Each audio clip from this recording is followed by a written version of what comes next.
Hi Tanya, welcome to Tales and Talks. From people who have not supported you, আর এখন তোমার এরকম হয় কি ব্রাইডাল স্লটস তোমার বুক হয় রাজধানীর থেকেও ফাস্ট। তোমার যে এই জার্নিটা from Tania as a women to Tania as a the bridal makeup artist, কীরকম জার্নিটা শুরু হয়েছে বলো?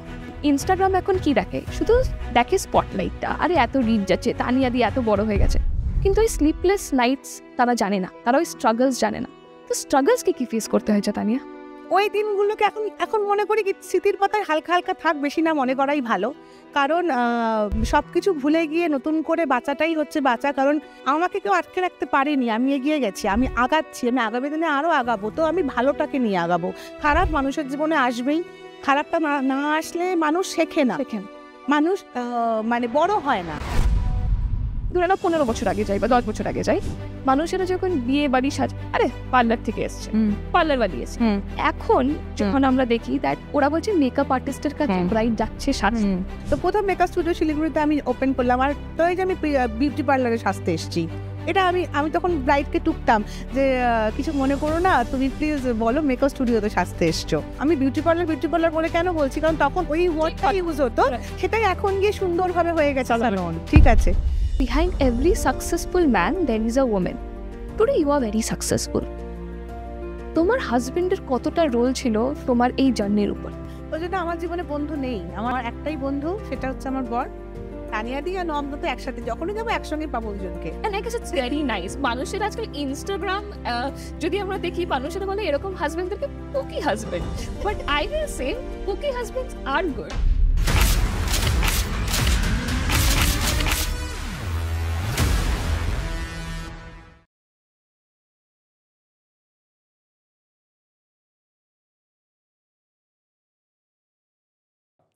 থ্যাংক ইউ তানিয়া, ফাইনালি আমরা আজকে দেখা করছি আর আজকে পডকাস্টের জন্য বসে আছি। কেমন লাগছে? ভীষণ ভালো লাগছে। অনেক দিন ধরেই ভাবছিলাম এই দিনটা কবে আসবে, দেখা হবে, আবার অনেক কথাও হবে, আর খুব ভালো লাগছে, খুব এক্সাইটেড আমি। Even to be very honest, আমি তোমার থেকে বেশি এক্সাইটেড, কারণ আমি দেখেছি তোমার পুরো set up, makeup set up, আর আজকে ওই ব্যাপারে কথা বলা, তোমার journey, I am very excited. তো আজকে শুরু করা যাক। একদম, ডেফিনেটলি। তো তানিয়া, শিলিগুড়িতে মেকআপ রেভলিউশন তুমি এনেছো, লেটস বি ভেরি অনেস্ট। তো তোমার যে এই জার্নিটা from Tania as a women to Tania as a the bridal makeup artist, কীরকম জার্নিটা শুরু হয়েছে বলো?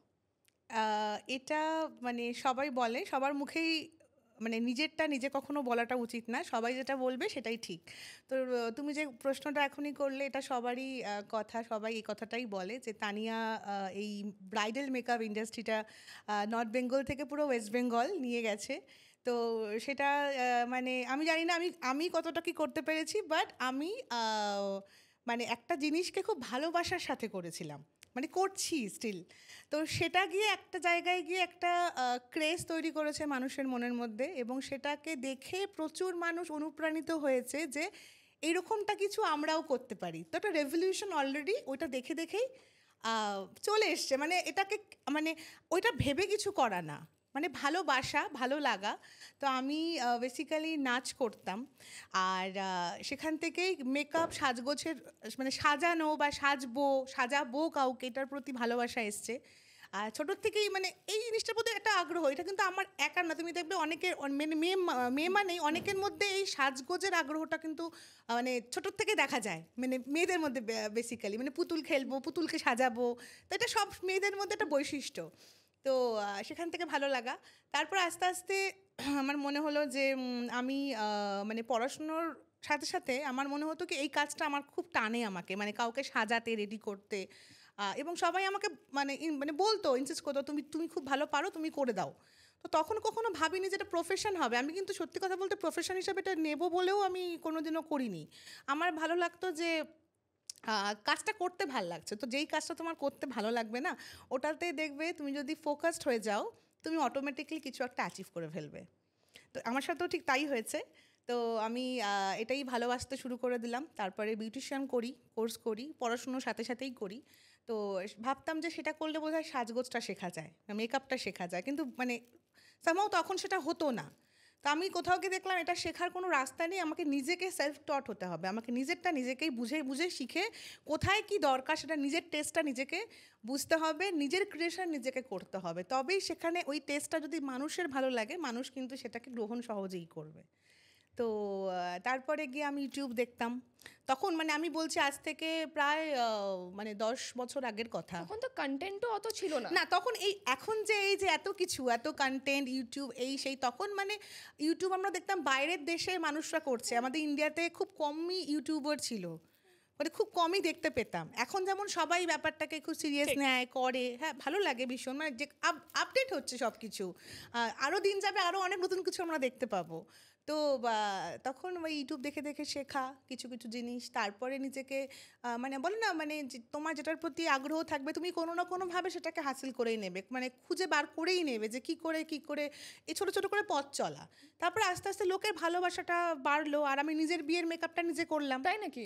মানে এখন এখন আমরা দেখি অনেক মেকআপ আর্টিস্ট তারা নিজেদের ব্রাইডাল মেকআপ করে আর ওটা খুব ট্রেন্ডিং হয়ে যায়। তো মানে এই ট্রেন্ড শুরু হওয়ার আগে তুমি ট্রেন্ডটা ক্রিয়েট করেছো। হ্যাঁ তখন মানে তখন এখন যেমন ভিডিও একদম একটা ভাইরাল হয়ে যায় এরকম একটা ব্যাপার, মানে যে কোনো আমরা কিছু করছি সেটা ভিডিও ক্লিপ নিচ্ছে, সেটা দেখো লোকের মারফতে রিচ বেড়ে যাচ্ছে, মানুষ দেখছে, মানে মিলিয়ন মিলিয়ন ভিউজ হচ্ছে। কিন্তু সেই সময় ভিডিওর যুগটা কম ছিল, তখন ফটোস খুব চলতো। তো এখন দেখবে ফটোর থেকে ভিডিও বেশি চলে। তো ফটোগুলো আপলোড করলাম ফেসবুকে বিয়ের পরে, আর বিয়েতে আমি হাজব্যান্ডকে বলেছিলাম যে তোমাদের বাড়ির থেকেও কোনো কাউকে ঠিক করতে হবে না, আমার তখন মেকআপ হতে হচ্ছে অ্যাজ মানে তোমার বিউটি পার্লারই ছিল, মানে এটাই প্রচলন ছিল যে মেকআপ করা মানে বিউটি পার্লারেই যেতে হবে, মানে আলাদা করে কোনো মেকআপ স্টুডিও কনসেপ্ট এই কিন্তু কারোর মনের মধ্যে ছিল না। তো আমিও সেরকমই বললাম যে না আমি কারো কাছে সাজবো না, আমি নিজেই সাজবো, তুমি আমাকে কিছু প্রোডাক্টস কিনে দাও, মানে আমি হাজব্যান্ডকে বললাম যে তুমি বিয়ের তত্ত্বতে আমাকে কিছু প্রোডাক্টস পাঠিও, কিন্তু আমাকে কোনো মেকআপ করার জন্য কাউকে তোমাদের বুকিং করতে হবে না। তো আচ্ছা ঠিক আছে। তো আমি কি করলাম, নিজের বিয়ের সাজটাও নিজে করলাম, বাসি বিয়েতেও নিজে সাজলাম, একটা বান্ধবী ছিল একটু হেল্প করে দিচ্ছে, মানে ধরো একটু শাড়ি পরিয়ে দিতে এই আর কি। আর তারপরে বউ ভাতে, তারপর যখন ফটোগুলো পোস্ট করলাম তো তখন লোকে কমেন্টস করছে, যেহেতু সোশ্যাল মিডিয়ার খুব একটা ভালো দিকও আছে যে মানুষ সহজেই জানতে পারে এবং কিছু জিনিস খুব তাড়াতাড়ি স্প্রেড হয়, মানে নেগেটিভ পজিটিভ দুদিকটাই আছে। তো এটা খুব পজিটিভ পার্ট যে ভালো কিছু মানুষ পট করে চোখে পড়ে, মানুষে সবাই দেখতে পায়, দেখে আমাকে কোয়ারিজ করছে যেটা কে সাজিয়েছে, শিলিগুড়িতে কে এমন এত সুন্দর কে সাজালো। তো তখন মানে আমি রাতারাতি একটা ব্যাপার হয়ে গেলাম, বুঝলে তো, মানে আমারও ভালো লাগছে যে এত মানুষ প্রশ্ন করছে, সবাই আমার কাছে সাজতে চাইছে, মানে আমিও তখন মানে খুব খুশি যে মানে এরকম একটা রেসপন্স পাবো আমি নিজের বিয়ের ফটোস দিয়ে। নিজের কাজ যখন কেউ অ্যাপ্রিশিয়েট, তুমি তো সেজেছিলে তোমার বিগ ডের জন্য, কিন্তু ওই জিনিসটা এতটা মানে কি বলবো ভাইরাল ভাবে অ্যাপ্রিশিয়েট হয়, সবাই খুব অ্যাপ্রিসিয়েশন করেছে। আর আমি যখন নাচ করতাম আগেই বললাম, তখনও না মা সাজিয়ে দিলে আমি হয়তো ভাল লাগতো না, খুলে ফেললাম, এই করতাম, মানে কান্নাকাটি শুরু হয়ে গেল বাড়িতে। তো আমার কোথাও গিয়ে মতো আমি নিজেরটা নিজে করব, মানে এখনও অবধি মানে আমার মাঝে মাঝে শখ হয় যে কেউ বেশ আমাকে একটু সাজিয়ে দিত, তারপর ভাবি না এটা তো আমি ভাবছি বাট আমি এটা পছন্দ হবে না, তো নিজেই করতাম সব সময়। আর ওই বিয়ের ফটোসগুলোর পরে তারপরে আস্তে আস্তে প্রচুর কাজ আসা শুরু হলো। তো আগে আমি ফ্রিল্যান্সিং করতাম, এখন তারপরে ওই যে আস্তে আস্তে করে বিন্দু বিন্দু বিন্দু নিয়ে সিন্ধু। তো মানে আমি বলতে পারি যে তুমি যে নিজের বিয়ের সাজটা সেজেছিলে, তারপরে যে ফটোসগুলো আপলোড করেছিল, তো ওইটাই কি একটা মোমেন্ট ছিল যে তুমি ডিসাইড করলে হ্যাঁ আমি এখন it's time for me two B the bridal makeup artist? হ্যাঁ তখন থেকেই বলতে পারো, মানে তার আগে থেকে চেষ্টাটা চলছিল, কিন্তু মানে মানে যে বললাম ভালোবাসার থেকে কাজটা করা, ওটা থেকে আমি যে মানে কিছু করে ফেলতে পারবো সেটা আমি কখনো মানে কল্পনা করিনি, ভাবিনি। আজ ভালোবেসে একটা কাজ করছি, ভাল লাগছে তাই করছি, এবার সেটা কি রূপ নেবে সেটা তো আমি আস্তে আস্তে বুঝতে পারলাম। যখন মানুষের ভালোবাসাটা পেলাম তখন ভাবলাম যে তো এটাই আমার কেরিয়ার, ভালো আমি এটা নিয়েই আমার কেরিয়ারটাকে তৈরি করতে পারি, এটা নিয়ে আমি এগিয়ে যেতে পারি। তো সবার সাপোর্টও পেলাম বাড়িতে, বিশেষ করে হাজব্যান্ডের সাপোর্ট পেলাম যে ও আমাকে সব জায়গায় নিয়ে যেত, আমি ফ্রিল্যান্সিং করতাম, তো সেই ভূমিকাটা ওর প্রচুর রয়েছে। তো ও বললো না তুমি করো। তো অ্যাকচুয়ালি ওই যে বললাম পড়াশোনার সাথে সাথে বিউটিশিয়ান করেছিলাম, তো বিউটিশিয়ানে আমার মেকআপটা শেখা হয়নি, বাট বিউটিশিয়ানের পার্টগুলো শেখা হয়েছিল, তো সেটা নিয়েও আমি বিয়ের আগে কিছুদিন কাজ করেছি। তো আমার ইচ্ছা ছিল যে আমার নিজের একটা মানে স্যালন বা পার্লার হবে, বাট ওটা তখন আর করে উঠতে পারিনি, তখন আমি মেকআপেই ফোকাস হয়ে গেলাম। আর মেকআপ নিয়ে আস্তে আস্তে মানে এতটাই বিজি হয়ে পড়লাম যে স্যালনের পার্টটা আমি ভুলেই গেলাম, আর ওটা ওটা তখন আর হয়ে উঠলো না তখন, মানে মেকআপের পরে সবাই ক্লাস করতে চাইলো তখন, মানে এখন যেমন প্রচুর কম্পিটিশন, তখন মানে কি ইনোভেটিভ কিছু একটা কেউ একটা শুরু করেছে, যে কোনো কিছু তুমি একটা ইনোভেটিভ কোনো আইডিয়া, মানে মেকআপ বলে নয়, তুমি ফার্স্ট কাম ফার্স্ট, হ্যাঁ তুমি যে কোনো একটা কিছু নতুন করো, মানুষ কিন্তু দৌড়ে আসবে এটা, তখন মানুষ চেষ্টা করবে যে এটা আমিও করি। এবং খুব ভালো বিষয় সেটা, একদম। যে কেউ কাউকে দেখে সেই জিনিসটাকে ভালো লেগেছেও করার চেষ্টা করে, এইভাবেই তো ক্রেজ জন্মায় কোনো ঠিক, কিছুর একটা প্রতি। কমিউনিটিও হয়ে যায়, আমি রাদার বলবো। এক্স্যাক্টলি। কিন্তু তানিয়া, তুমি যে বললে যে তুমি যে প্রফেশনটা, যে তুমি জানো না কিরকম ভাবে হয়েছে, প্যাশন তোমার ছিল তো ওটা প্রফেশন হয়েছে। আগেকার আমরা যখন, যদি একটু আমি ধরে নাও 15 বছর আগে যাই বা 10 বছর আগে যাই, মানুষেরা যখন বিয়ে বাড়ি সাজে, আরে পার্লার থেকে এসছে, পার্লার বাড়ি এসছে। এখন যখন আমরা দেখি দ্যাট ওরা বলছে মেকআপ আর্টিস্টের কাছে ব্রাইড যাচ্ছে সাজতে। তো এই যে ট্রানজিশনটা, এই এটা ট্রানজিশন আর চেঞ্জ যেটা এসছে, এটা দেখে তোমার এখন কিরকম লাগে? ভীষণ ভালো লাগে, কারণ এটা আমাকেও শুনতে হয়েছে যখন আমি ফ্রিল্যান্সিং করতে গেছি। আমি হয়তো দূর দূরান্তে পার্লারের সঙ্গে আমার যোগাযোগই নেই, আমি কি বললাম, আমি শিখেছিলাম কোনো সময়, বাট আমার কোনো সেরকম ছিল না, বা আমি কখনো করার সুযোগও পাইনি। কিন্তু আমি মেকআপ নিয়েই শুধু কাজ করতাম, তখন যখন যেতাম কোথাও মেকআপ করতে, তো এরকম কথা, মানে মানে কোনো কাজই ছোট না বড় না, সব কাজই কাজ, কিন্তু বলার মধ্যে একটা ধরন থাকা উচিত, যেটা মানুষ সেই রেসপেক্টটা বা মানে আজও মানে মানে এখনও শুনতে হয় যে, মানে আমার তো এখন স্যালন হয়ে গেছে, বাট যখন স্যালন ছিল না তখনও শুনতে হতো এই যে আমি বিউটি পার্লারে সাজতে এসেছি। এটা আমি আমি তখন ব্রাইডকে টুকতাম যে কিছু মনে করো না, তুমি প্লিজ বলো মেকআপ স্টুডিওতে সাজতে এসছো। তো প্রথম মেকআপ স্টুডিও শিলিগুড়িতে আমি ওপেন করলাম। আর এই যে স্যালনের যে ব্যাপারটা বা বিউটি পার্লার, এখন কিন্তু কেউ বিউটি পার্লার না, স্যালন নামটা খুব, এখন যে makeup কোনো studio, কিছু yes. একটা সুন্দর নামে ডাকতে হবে আমাদের, যেটা যেটা কানে শুনতে ভালো লাগে, ভালো লাগবে। হ্যাঁ, তো একটা মানে কি বলবো, কিছু একটা সুন্দর কথাকে তুমি, মানে ভাষা একটা এমন জিনিস, শব্দটা তুমি এমন করে বলো যে ওই একই কথাটার মিনিংটা একটা পজিটিভভাবে শোনা যাবে, ওই একই কথার মিনিংটা নেগেটিভভাবে শোনা যাবে। তো ভাষাটা খুব ইম্পর্টেন্ট, শব্দটা। তানিয়া, আমি আরেকটা জিনিস মনে করি, যে যাই কাজ করুক তাকে মোটিভেশন আর পজিটিভ কথা বলে না তোমার কিছু কমে যাবে না। তুমি যখন যে সেই কাজ করছে, তুমি যদি বলো হ্যাঁ খুব ভালো, বা তুমি যেটা বললে শব্দটা খুব ম্যাটার করে, একটু ভালো মিষ্টি করে যদি কথা বলে, আমার মনে হয় না বলে তোমার ব্যাংক অ্যাকাউন্ট থেকে কয়েক লাখ টাকা চলে যাবে। তো আজকে যদি তুমি ওই ব্যবহারটা ভালোভাবে করো, সেই মানুষটা তুমি কত টাকা দিয়েছো সে মনে রাখবে না, কিন্তু তুমি যে ব্যবহারটা তাকে দিয়েছো সে অবশ্যই এটা মনে রাখবে। একদম, ব্যবহার খুব ইম্পর্টেন্ট। রাইট। আর এখন তোমার, তখন তুমি শুরু করেছিলে, এখন যে তোমার এই বড় জার্নিটা, যে এত বিশাল বড় জার্নি, তানিয়া, ইনস্টাগ্রাম শুধু দেখায় তোমার মানে ফ্যান্সি জিনিসগুলো, আজকে তোমার রিলস এত রিচ যাচ্ছে, তুমি এত সুন্দর সাজাচ্ছ, কমপ্লিমেন্টস পাচ্ছ, বাট এটার পিছনেও তো স্লিপলেস নাইটস ছিল, স্ট্রাগলসও ছিল, Definitely. যেটা ইনস্টাগ্রাম আর বা বাইরের লোকেরা দেখতে পারে না। তো কী কী স্ট্রাগলস ছিল যে তোমাকে ওই জার্নি থেকে এই জার্নিতে যে এনেছে, কতটা পোড়াতে হয়েছে কাঠকলাই যেটাকে বলে? হ্যাঁ হ্যাঁ হ্যাঁ, একদম। দেখো, ওই কোনো কিছুই ভালো কিছু পেতে গেলে সবাইকেই কিছু না কিছু, মানে কাউকে অল্প করতে হয়, কাউকে বেশি করতে হয়, কাউকে কিছু না কিছু হলেও করতে হয় স্ট্রাগল। তো আর বিশেষ করে যখন একটা ধরো কোনো বাড়ির কেউ বউ হয়ে যায়, মানে মেয়েদের তো, মানে আমাদের জন্মগতই শুনে এসেছি যে এটা করা যাবে না, ওটা করা যাবে না, এই না ওই না সেই না।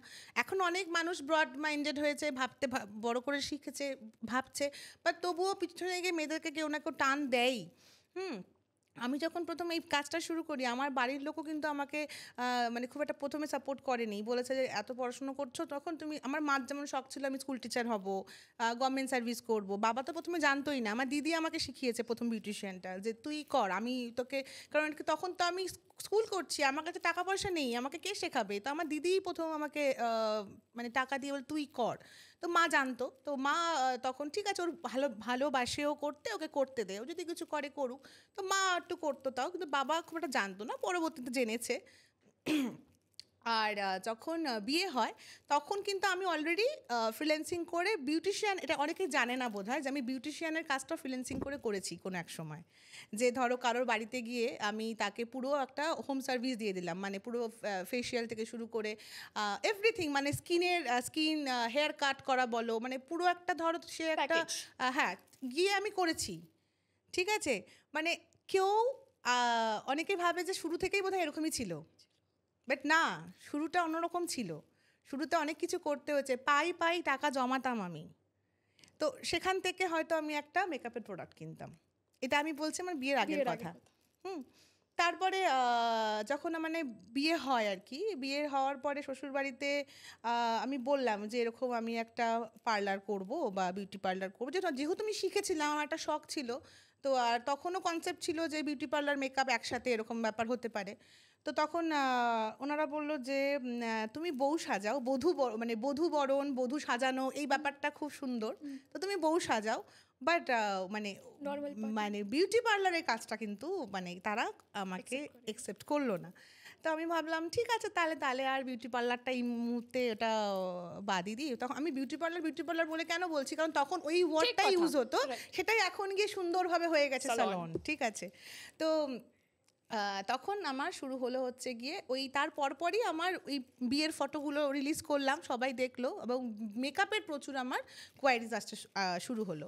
তারপরে আমার শুরু হলো বউ সাজানোর, মানে ব্রাইডাল মেকআপ করার চূড়ান্ত লেভেলের মানে কাজ, মানে একটার পর একটা কাজ আসছে, আমাকে থামতে হচ্ছে না, একটার পর একটা কাজ আসছে। তারপরে এই কাজ আস্তে আস্তেই শুরু হলো ক্লাসেসের জন্য আসা। সেই ক্লাসেসের যখন আসা শুরু হলো, আমার হাজব্যান্ড বললো হ্যাঁ তুমি করাও, সেটা নিয়েও সব কিছু প্ল্যান আপ সব কিছু করা হলো। সেখানেও স্ট্রাগল ফেস করতে হয়েছে, সেখানেও মানে প্রথম ক্লাস যখন করাতে গেছি আমি প্রপার জায়গা পাইনি, মানে কোথায় করাবো বুঝতে পারছি না। মানে একটা হয়তো তুমি থিঙ্কিং করে এগিয়েছো যে আমি এভাবে ক্লাসটা করাবো, কিন্তু তুমি ক্লাসের 15 দিন আগে জানতে পারছো তুমি সেভাবে ক্লাসটা করাতে পারবে না, তোমার কাছে জায়গাটা নেই। এবার ওই 15 দিনের মধ্যে তুমি কি করে অ্যারেঞ্জ করবে? তুমি 15 জন 13 জন দিয়ে আমি শুরু করেছিলাম, 13 জন স্টুডেন্ট দিয়ে আমার প্রথম ক্লাস শুরু হয়েছিল। তো সবাই বলে আনলাকি 13, বাট আমার কাছে খুব লাকি 13। 13। তো 13 জন স্টুডেন্টের আমি পেমেন্ট নিয়ে নিয়েছি, সব কিছু, আমার জায়গা নেই আমার, কারণ কি একটা মেকআপের ক্লাস করাতে গেলে এসি ইম্পর্টেন্ট, একটা এসি, একটা আয়না লাগবেই সেই রুমে। তো আমি বেসিক্যালি বাড়িতে যে রুমটাতে সাজাতাম সেই রুমটাতেই ভেবেছিলাম ক্লাসটা করাবো, কিন্তু কোনো কারণবশত সেইখানে আমি ক্লাসটা করাতে আর পারি না। তখন ওই 15 দিনের মধ্যে আমার মা আমাকে কোথা থেকে একটা মানে মানে মারা তো মানে মেঘদূত, মানে কি বলবো, দুধ, মানে দশভূজা, মানে মারা তো মাই হয়। মারা বললো আমি থাকতে তোমাকে আমি যে কোনো ব্যবস্থা করে দেবো। তা আমার মা ওই 15 দিনের মধ্যে একটা ঘর আমার বাপের বাড়িতে আমাকে রেডি করে দেয়, মানে মানে মিস্ত্রি এগুলো সমস্ত কিছু আমি ধরো ঠিক করলাম, কিন্তু একটা হয় না, মানে মাকে আমি দেখেছি পুরো সিমেন্টে, মা সাদা, মা ওদের সাথে সাথে মাও কাজ করছে, মানে এই 15 দিনের মধ্যে টাইলস লাগানো, ঘর রেডি করা, এসি লাগানো, সব কিছু 15 দিনের মধ্যে আমি রেডি করি, মানে মা, হ্যাঁ মা করে, সাথে নবাব সাপোর্ট করে। আর আমি তো মানে আমি হচ্ছে কি বলতো, মানে ওই যে বললাম আমার মেকআপের প্রতি প্রচণ্ড ধৈর্য বা কিছু, অন্যান্য কাজে না আমি ধৈর্য হারিয়ে ফেলি, কেন হচ্ছে না কেন, মানে আমি মানে খেইটা আমার হারিয়ে যায়। তো তখন নবাব আর মা মিলে সুন্দর করে সব রেডি করে দিলে, যখন দেখলাম ঘরটা, আমার মনে একটা শান্তি পেলাম যে তাহলে আমি ক্লাসটা করাতে পারবো। আর কোথাও গিয়ে আমার বড় ভীষণ খুশি হলো, কারণ ওই কথা দিয়েছিল আমাকে যে তোমার এই ক্লাসটা হবেই, আমি করিয়েই, মানে আমি করাবোই, তা নিয়ে তুমি করাতে পারবেই। তো ওই একটা সাপোর্ট আমার নবাব আগেই দিয়েছিল। আর পরবর্তীতে মা প্রচণ্ড হেল্প করে আমার বাপের বাড়িতে প্রথম আমি ক্লাস শুরু করলাম। তার আগে যে স্ট্রাগলটা গেছে না, ওটা আমি যতটা না বললাম, মানে আমি বলতে গেলে আমি কেঁদে ফেলবো, মানে আমি যদি পুরো ভিতরে ঢুকে যাই ওটা, তো এরকম স্ট্রাগল। তো মানে ওই দিনগুলোকে এখন মনে করি কি স্মৃতির পাতায় হালকা হালকা থাক, বেশি না মনে করাই ভালো, কারণ সব কিছু ভুলে গিয়ে নতুন করে বাঁচাটাই হচ্ছে বাঁচা। কারণ ওই মনে সব কিছু পুরনো কষ্ট রেখে দিয়ে তুমি, হ্যাঁ তুমি আগে চলতে গেলে তুমি বারবার ওটা নিয়ে তোমাকে বাধা পেতে হবে। তার থেকে ভালো কি যেটা হয়ে গেছে, পাস্ট ইজ পাস্ট, আমি ভাববো না। প্রেজেন্টে তো আমাকে কেউ আটকে রাখতে পারেনি, আমি এগিয়ে গেছি, আমি আগাচ্ছি, আমি আগামী দিনে আরও আগাবো। তো আমি ভালোটাকে নিয়ে আগাবো। খারাপ মানুষের জীবনে আসবেই, খারাপটা না আসলে মানুষ শেখে না, মানুষ মানে বড় হয় না। তো বড় হতে হলে তোমাকে খারাপকে ফেস করতে হবে, তোমাকে স্ট্রাগল করতে হবে। তো আস্তে আস্তে তারপরে গিয়ে ওই প্রথম ক্লাস করানো শুরু, পরপর 3টে ক্লাস করালাম। তারপরে গিয়ে নিজের স্টুডিও প্রথম শিলিগুড়িতে, শ্বশুরবাড়িরই ওপরে আমাদের একটা ঠাকুর ঘর ছিল, সেই ঠাকুর ঘরেই আমার প্রথম স্টুডিও আমি তৈরি করি। সেই স্টুডিওর পাশেই এখন স্যালন হয়েছে। তো এই তো আমার এখন পুরোটা নিয়ে এখন কাজ চলছে। তানিয়া, মানে তোমার গল্প শুনলে খুবই ইন্সপিরেশন একটা গল্প এটা। কিন্তু আমি একটা জিনিস জিজ্ঞেস করবো, আমি চাই না যে তুমি কান্নাকাটি করো, তাই আমি একটু জিনিসটা শিফট করছি। From people who have not supported you, আর এখন তোমার এরকম হয় কি ব্রাইডাল স্লটস তোমার বুক হয় রাজধানীর থেকেও ফাস্ট। তো এরকম কোনো স্টোরিজ আছে যে কোনো ব্রাইড বা তাদের ফ্যামিলি একটু এক্সট্রিম চলে গেছে তোমার বুকিং পাওয়ার জন্য? হ্যাঁ, এরকম এখনো স্টিল হয়। মানে কি বলতো? মানে ওই যে তোমাকে বললাম যে এখন ব্রাইডাল ইন্ডাস্ট্রিতে যারা প্রচুর মেকআপ আর্টিস্ট, আমারই প্রচুর স্টুডেন্টরা ক্লাস করে যাচ্ছে, শিখছে। আমি সবাইকে বলি, দেখো ধৈর্য হারিও না, পেশেন্স নিয়ে কাজ করো। এবার আমার সময়টা কি ছিল, যেহেতু আমি প্রথমে একটা মানুষের মনে একটা নাম তৈরি করে ফেলেছিলাম, যে মানুষ তানিয়া নামটা জানে যে এই তানিয়া হচ্ছে ব্রাইডাল মেকআপ করে। তো ওই নামটা মানুষের মন থেকে না মানে আছে, রয়েছে কোথাও। তো একটা ভরসা, ফেথ, যে মানে তানিয়ার কাছেই ব্রাইডাল মেকআপটা করতে হবে। তো এই জন্য কিন্তু মানে আমি ওই জন্য আমি কাউকে আমার কোনো কম্পিটিটর মনেই করি না। আমি মনে করি কাজ সবাই করো, সবাই মন দিয়ে কাজ করো, সবাই ভালো কাজ করো। মানে সবাই যার যাকে পছন্দ হবে সে তার কাছেই আসবে। তো আমার কাজ যাদের পছন্দ তারা আমার কাছেই আসে। আর তারা ধরো যখন স্লট ফাঁকা থাকে আমি বুকিংস নিই, আর যখন থাকে না ফাঁকা, ধরো বুক হয়ে যায়, আমি 10টা থেকে 12টা, 15টা খুব রেয়ার। মানে আমি অতটাও মানে চাই না, কিন্তু তা মানে এই যে তুমি বললে এক্সট্রিম চলে চলে গেছে, কখনো এক্সট্রিম চলে গিয়েই কোনো কোনো সময় 15টা হয়ে গেছে ব্রাইড। মানে তুমি মানে ওখানে বসে পড়ছে, ওখানে কান্নাকাটি শুরু করে দিচ্ছে, মানে এরকমও হয়েছে। তো তারপরে লাস্টে আমি নবাবকে বলেছি যে তুমি হ্যান্ডেল করো, আমি সামনে থাকলে খুব মুশকিল। তখন আমি বুঝতে পারি না যে আমি কি করে কিভাবে ম্যানেজ করব, কারণ সে তার ড্রিম ডেতে তানিয়াদি তুমিই সাজিয়ে দাও, আমি তোমার কাছেই সাজবো, এটা অনেক দিনের আশা স্বপ্ন।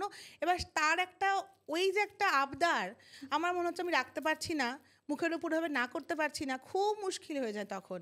তারপর অনেকেই বলে তুমি এতগুলো ব্রাইড কেন নিয়েছো, কারণ যখন জানো যে ব্রাইড টাইমে আসবে না, এতগুলো ব্রাইড কেন নিয়েছো? এবার এটা আমি কাউকে বোঝাতে পারি না যে ইচ্ছে করে শখে এতগুলো ব্রাইড নেওয়া না। আমার ধরো আমি 10টা মতো ব্রাইড, আমার টিম রয়েছে, আমি 10টা ব্রাইডের পুরো আমার টিমে আমি সুন্দর করে টাইমের মধ্যে সব কিছু করে ফেলতে পারবো।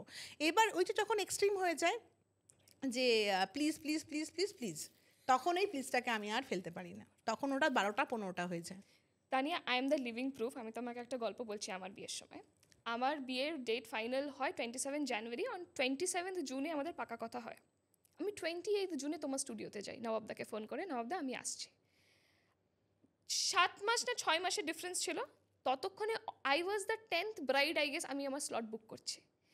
তো আগে আমরা জানতাম বিয়ের ডেট ফিক্স হতো নর্মালি, কারণ বাড়িতেই বিয়ে হতো। এখন হয় হচ্ছে ভেন্যুটা যদি হয় কিনা, ভেন্যুটা ডেট পাচ্ছি কিনা। কিন্তু তোমার মনে হয় না যে এখন ভেন্যুর সাথে সাথে আমার মেকআপ আর্টিস্টও ওই স্লট দিতে পারবে কিনা, সে তার বিয়ের ডেট ফিক্স করে? একদম একদম।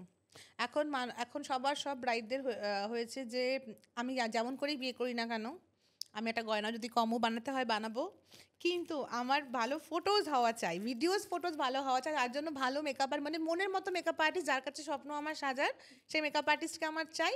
এবং ভালো হচ্ছে সেই মোমেন্টগুলোকে ক্যাপচার করার একজন মানুষ, মানে যে হচ্ছে খুব ভালো ফটো তুলবে, ভিডিও করে দেবে, সেরকম। এই দুটো জিনিস আজকালকার ব্রাইডদের কিন্তু ভীষণ প্রায়োরিটি, যে এই দুটো চাই বিভিন্ন। কারণ কি দেখো, আমি 2015-তে বিয়ে হয়েছে, তখন এতটা দেখিনি যেটা আমি এখন দেখি। মানে সবটাই রেভলিউশন, মানে মানুষ নিজেকে ভালোবাসতে শিখছে, যে আমি মানে ওটা আমার দিন, আমার আমার ড্রিম যে আমি সুন্দর করে সাজবো, প্রতিটা মোমেন্ট যেন ক্যাপচার থাকে, যেন কোনো কিছু ছাড়া না পড়ে যায়।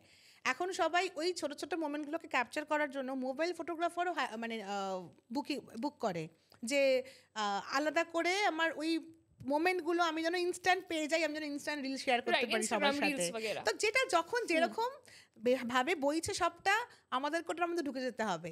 ইভেন আমি যখন যেভাবে মেকআপ শুরু করেছিলাম, সেই তখনকার আমার যে বিয়ের মেকআপের সাজ আর এখন হেল অ্যান্ড হেভেন ডিফারেন্স। কিন্তু আমার ফটোসগুলো এখনও রাখা আছে, সবাইকে আমি বলি গিয়ে দেখো আমি কি সাজাতাম আর আমি এখন কি সাজাই। তো এটা হচ্ছে একটা মানুষকে বুঝতে সাহায্য করবে যে একদিনে হাতের কাজও সুন্দর হয় না, একদিনে কোনো কিছু অ্যাচিভ করাও যায় না, সবটা সময় সাপেক্ষ, ধৈর্য, আস্তে আস্তে তুমি হ্যাঁ গ্রাফ থাকে, তুমি ফোকাস থাকো যে এই জিনিসটা আমি এখান থেকে চাই। আমার এই যে অন্তরের ভালোবাসাটা যদি কোনো কিছুর প্রতি থাকে, কোনো কারোর ক্ষমতা নেই সেটা তোমাকে পেতে দেবে না, তুমি পেয়েই ছাড়বে, পেতেই হবে। ফোকাস হতে হবে, আর ভালোবাসার সাথে সেটাকে ফোকাস করে করতে হবে। আর তানিয়া, আমার মনে হয় আরেকটা জিনিস খুব ইম্পর্টেন্ট, অন্যরা কি করছে ওদের পিছনে কাঠি না করে তুমি নিজের কাজ ভালো করো, এক্স্যাক্টলি তাই। তাহলে আমার মনে হয় ইউ আর আনস্টপেবল। আমি তোমাকে কি বললাম এক্ষুনি, যে আমি কাউকে কোনো সময় মানে তুমি হয়তো নেক্সট কোশ্চেনে আমাকে হয়তো জিজ্ঞেস করতে যে তুমি কাউকে কোনো কম্পিটিটর ভাবো কি না বা সামথিং এরকম, অনেকেই ভাবে। তো আমি তার আগেই তোমাকে বললাম ওই কারণে যে এখন প্রচুর কম্পিটিশন, কিন্তু তুমি যদি তোমার কাজটাকে অন্তর থেকে ভালোবেসে করো, আর এরকম থাকতে হবে চোখটা সামনের দিকে, ডান দিক বাদিক তাকানো যাবে না। আমি দেখবো না কে কী করছে, আমার কম্পিটিশনটা হেলদি হবে, আমার সাথে হবে, যে আমি কি কাজ করলাম আমি দেখবো, আমার যদি মনে হয় আমার কাজে কোনো খুঁত রয়েছে আমি ওটাকে ভালো করার চেষ্টা করব। কেন আমার কাজটা এরকম হলো, আমি আরও বেটার কিছু করব, আমি ভালো করব, এই জেদটা মনে থাকতে হবে। আশেপাশে কে কী করছে, কে আমায় দেখে ভাবছে, বা তা আমার কাজ দেখে আমার কাজ কাকে ভাবাচ্ছে, বা কে কী করছে, কে ভালো ভালো কাজ করছে, সবাই আমার কথা হচ্ছে সবার মানে ভগবানের সৃষ্টি প্রত্যেকে আমরা, তো ভগবান সবাইকে কিছু না কিছু গুণ, কিছু দোষ ত্রুটি সব কিছু দিয়েই এই পৃথিবীতে পাঠিয়েছে। সবাই পারফেক্ট হয় না, সবার মধ্যে ভুল ভালো সব কিছুই রয়েছে। তো যার যেটা এখানে রয়েছে, যার যেটা হাতে রয়েছে সেটা সে নিয়ে এসেছে। তো কারোর সাথে কোনো কিছু মানে কম্পিট করে কোনো লাভ নেই, আমার মনে হয় না। এটাতে তোমার নিজের কাজটা নষ্ট হয়ে যাবে, আমরা ফোকাস থেকে সরে যাব, আমার নিজের যে ভালোটুকু কাজ সেটুকু আমি হারিয়ে ফেলবো।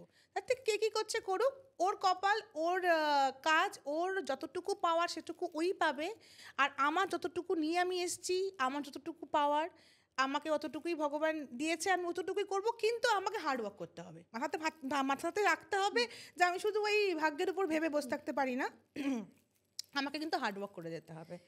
তানিয়া, তোমার ফোকাস তুমি খুব ক্লিয়ার কি আমি সামনে দেখব, কে কি করছে আমি জানি না, ভালো কাজটা দেখব আর খারাপ কাজটা চোখ বন্ধ করে আমি এগিয়ে যাব।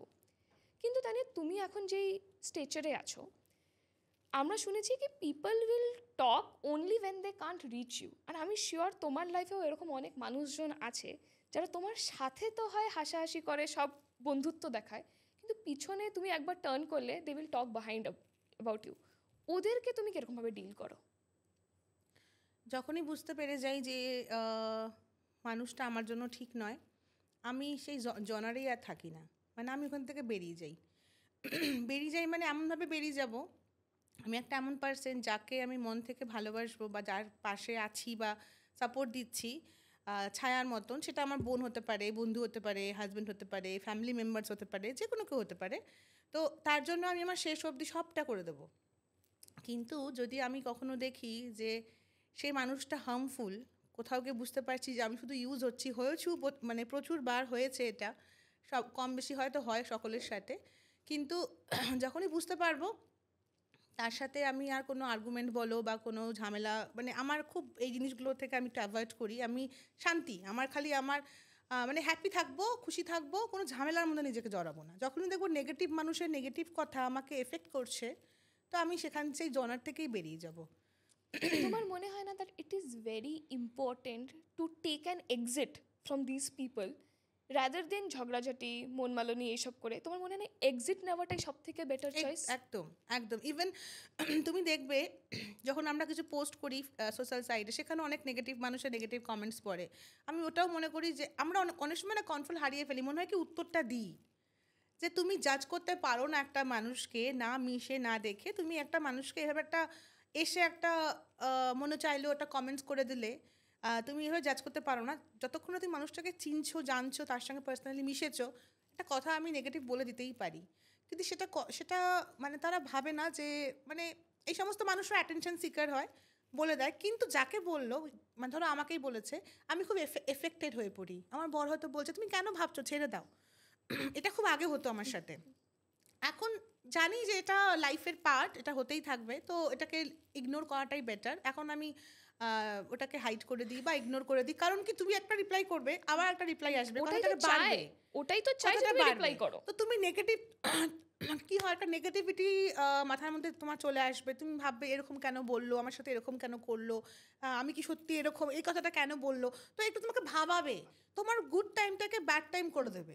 তো আমি ভাববো না। তাহলে আমি যত সোশ্যাল মিডিয়া আজকাল দেখি না, সবার অপিনিয়ন আছে, কিছু না কিছুতে একটা ওপিনিয়ন থাকা ভালো, কিন্তু একটা মানুষ যখন কেউ কিছু বিল্ড করছে, সে তার ব্র্যান্ড বলো, তার কাজ বলো, বা তার যে কোনো একটা লাইফের কোনো একটা ফ্যাক্টর যা ওটা সোশ্যাল মিডিয়াতে দেখাতে চায়, মানুষের না অনেক নেগেটিভ কমেন্টস থাকে, ওপিনিয়ন্স থাকে। আমি মাঝে ভাবি যে কেন তুমি তোমার যদি ওপিনিয়ন বা কোনো কমেন্ট দিতে হয় তুমি ভালো কমেন্ট দাও, যদি তোমার পছন্দ না হয় তুমি স্ক্রল ইগনোর করে করে নাও। চলে যাও। হ্যাঁ আমরা তো তাই করি। হ্যাঁ আমরাও তাই করি, আমিও তাই করি। হ্যাঁ, আমরা যখন কিছু দেখি আমার পছন্দ না, আমি either not interested button bye I will হ্যাঁ, স্ক্রোল ব্যাক। হ্যাঁ। আমি কোনোদিন ওখানে গিয়ে কমেন্ট করবো না তুমি ভুল, আমি হ্যাঁ, কে, হ্যাঁ এক্স্যাক্টলি। Who am I? আমরা পৃথিবীতে এই যে এসছি, সবাই নিজের কর্মতে এসছে, তো আমরা খুব একটা ছোট প্রাণী, আমরা কাউকে জাজমেন্টাল হব, অন্যর ব্যাপারে কমেন্ট জাজমেন্টাল করব না হয়ে মানুষকে পজিটিভ কথা বললে সে অনেকটা ইন্সপায়ার হয়, কাজের প্রতি তার যে ভালো লাগাটা আরো বেশি বেড়ে যায়।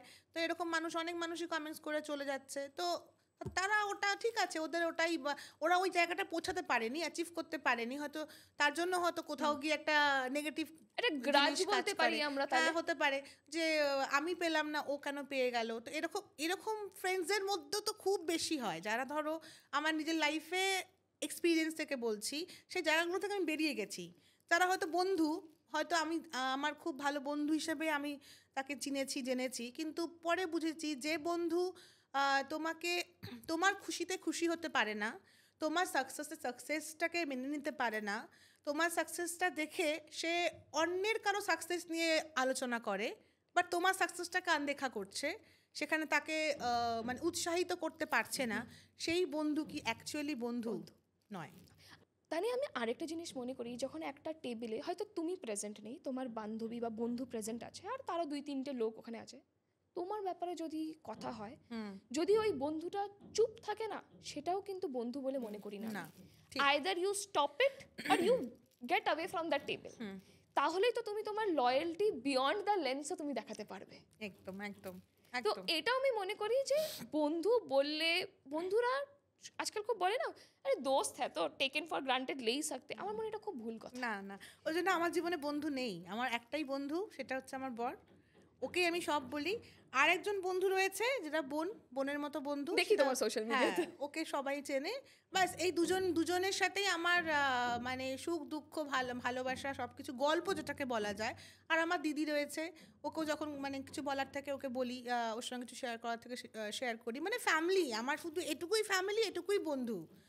এর বাইরে আমার আদার্স যে হয় না একটা গ্রুপ, একটা পুরো বন্ধুদের গ্রুপ থাকে, বা আমাদের গ্রুপের মধ্যে সবাই আমরা কেউ সেম এজের না, সবার ছোট বড় বয়স, মানে বয়সটা ম্যাটার করে না, সবাই ওইটুকুর মধ্যেই আমি সীমাবদ্ধ।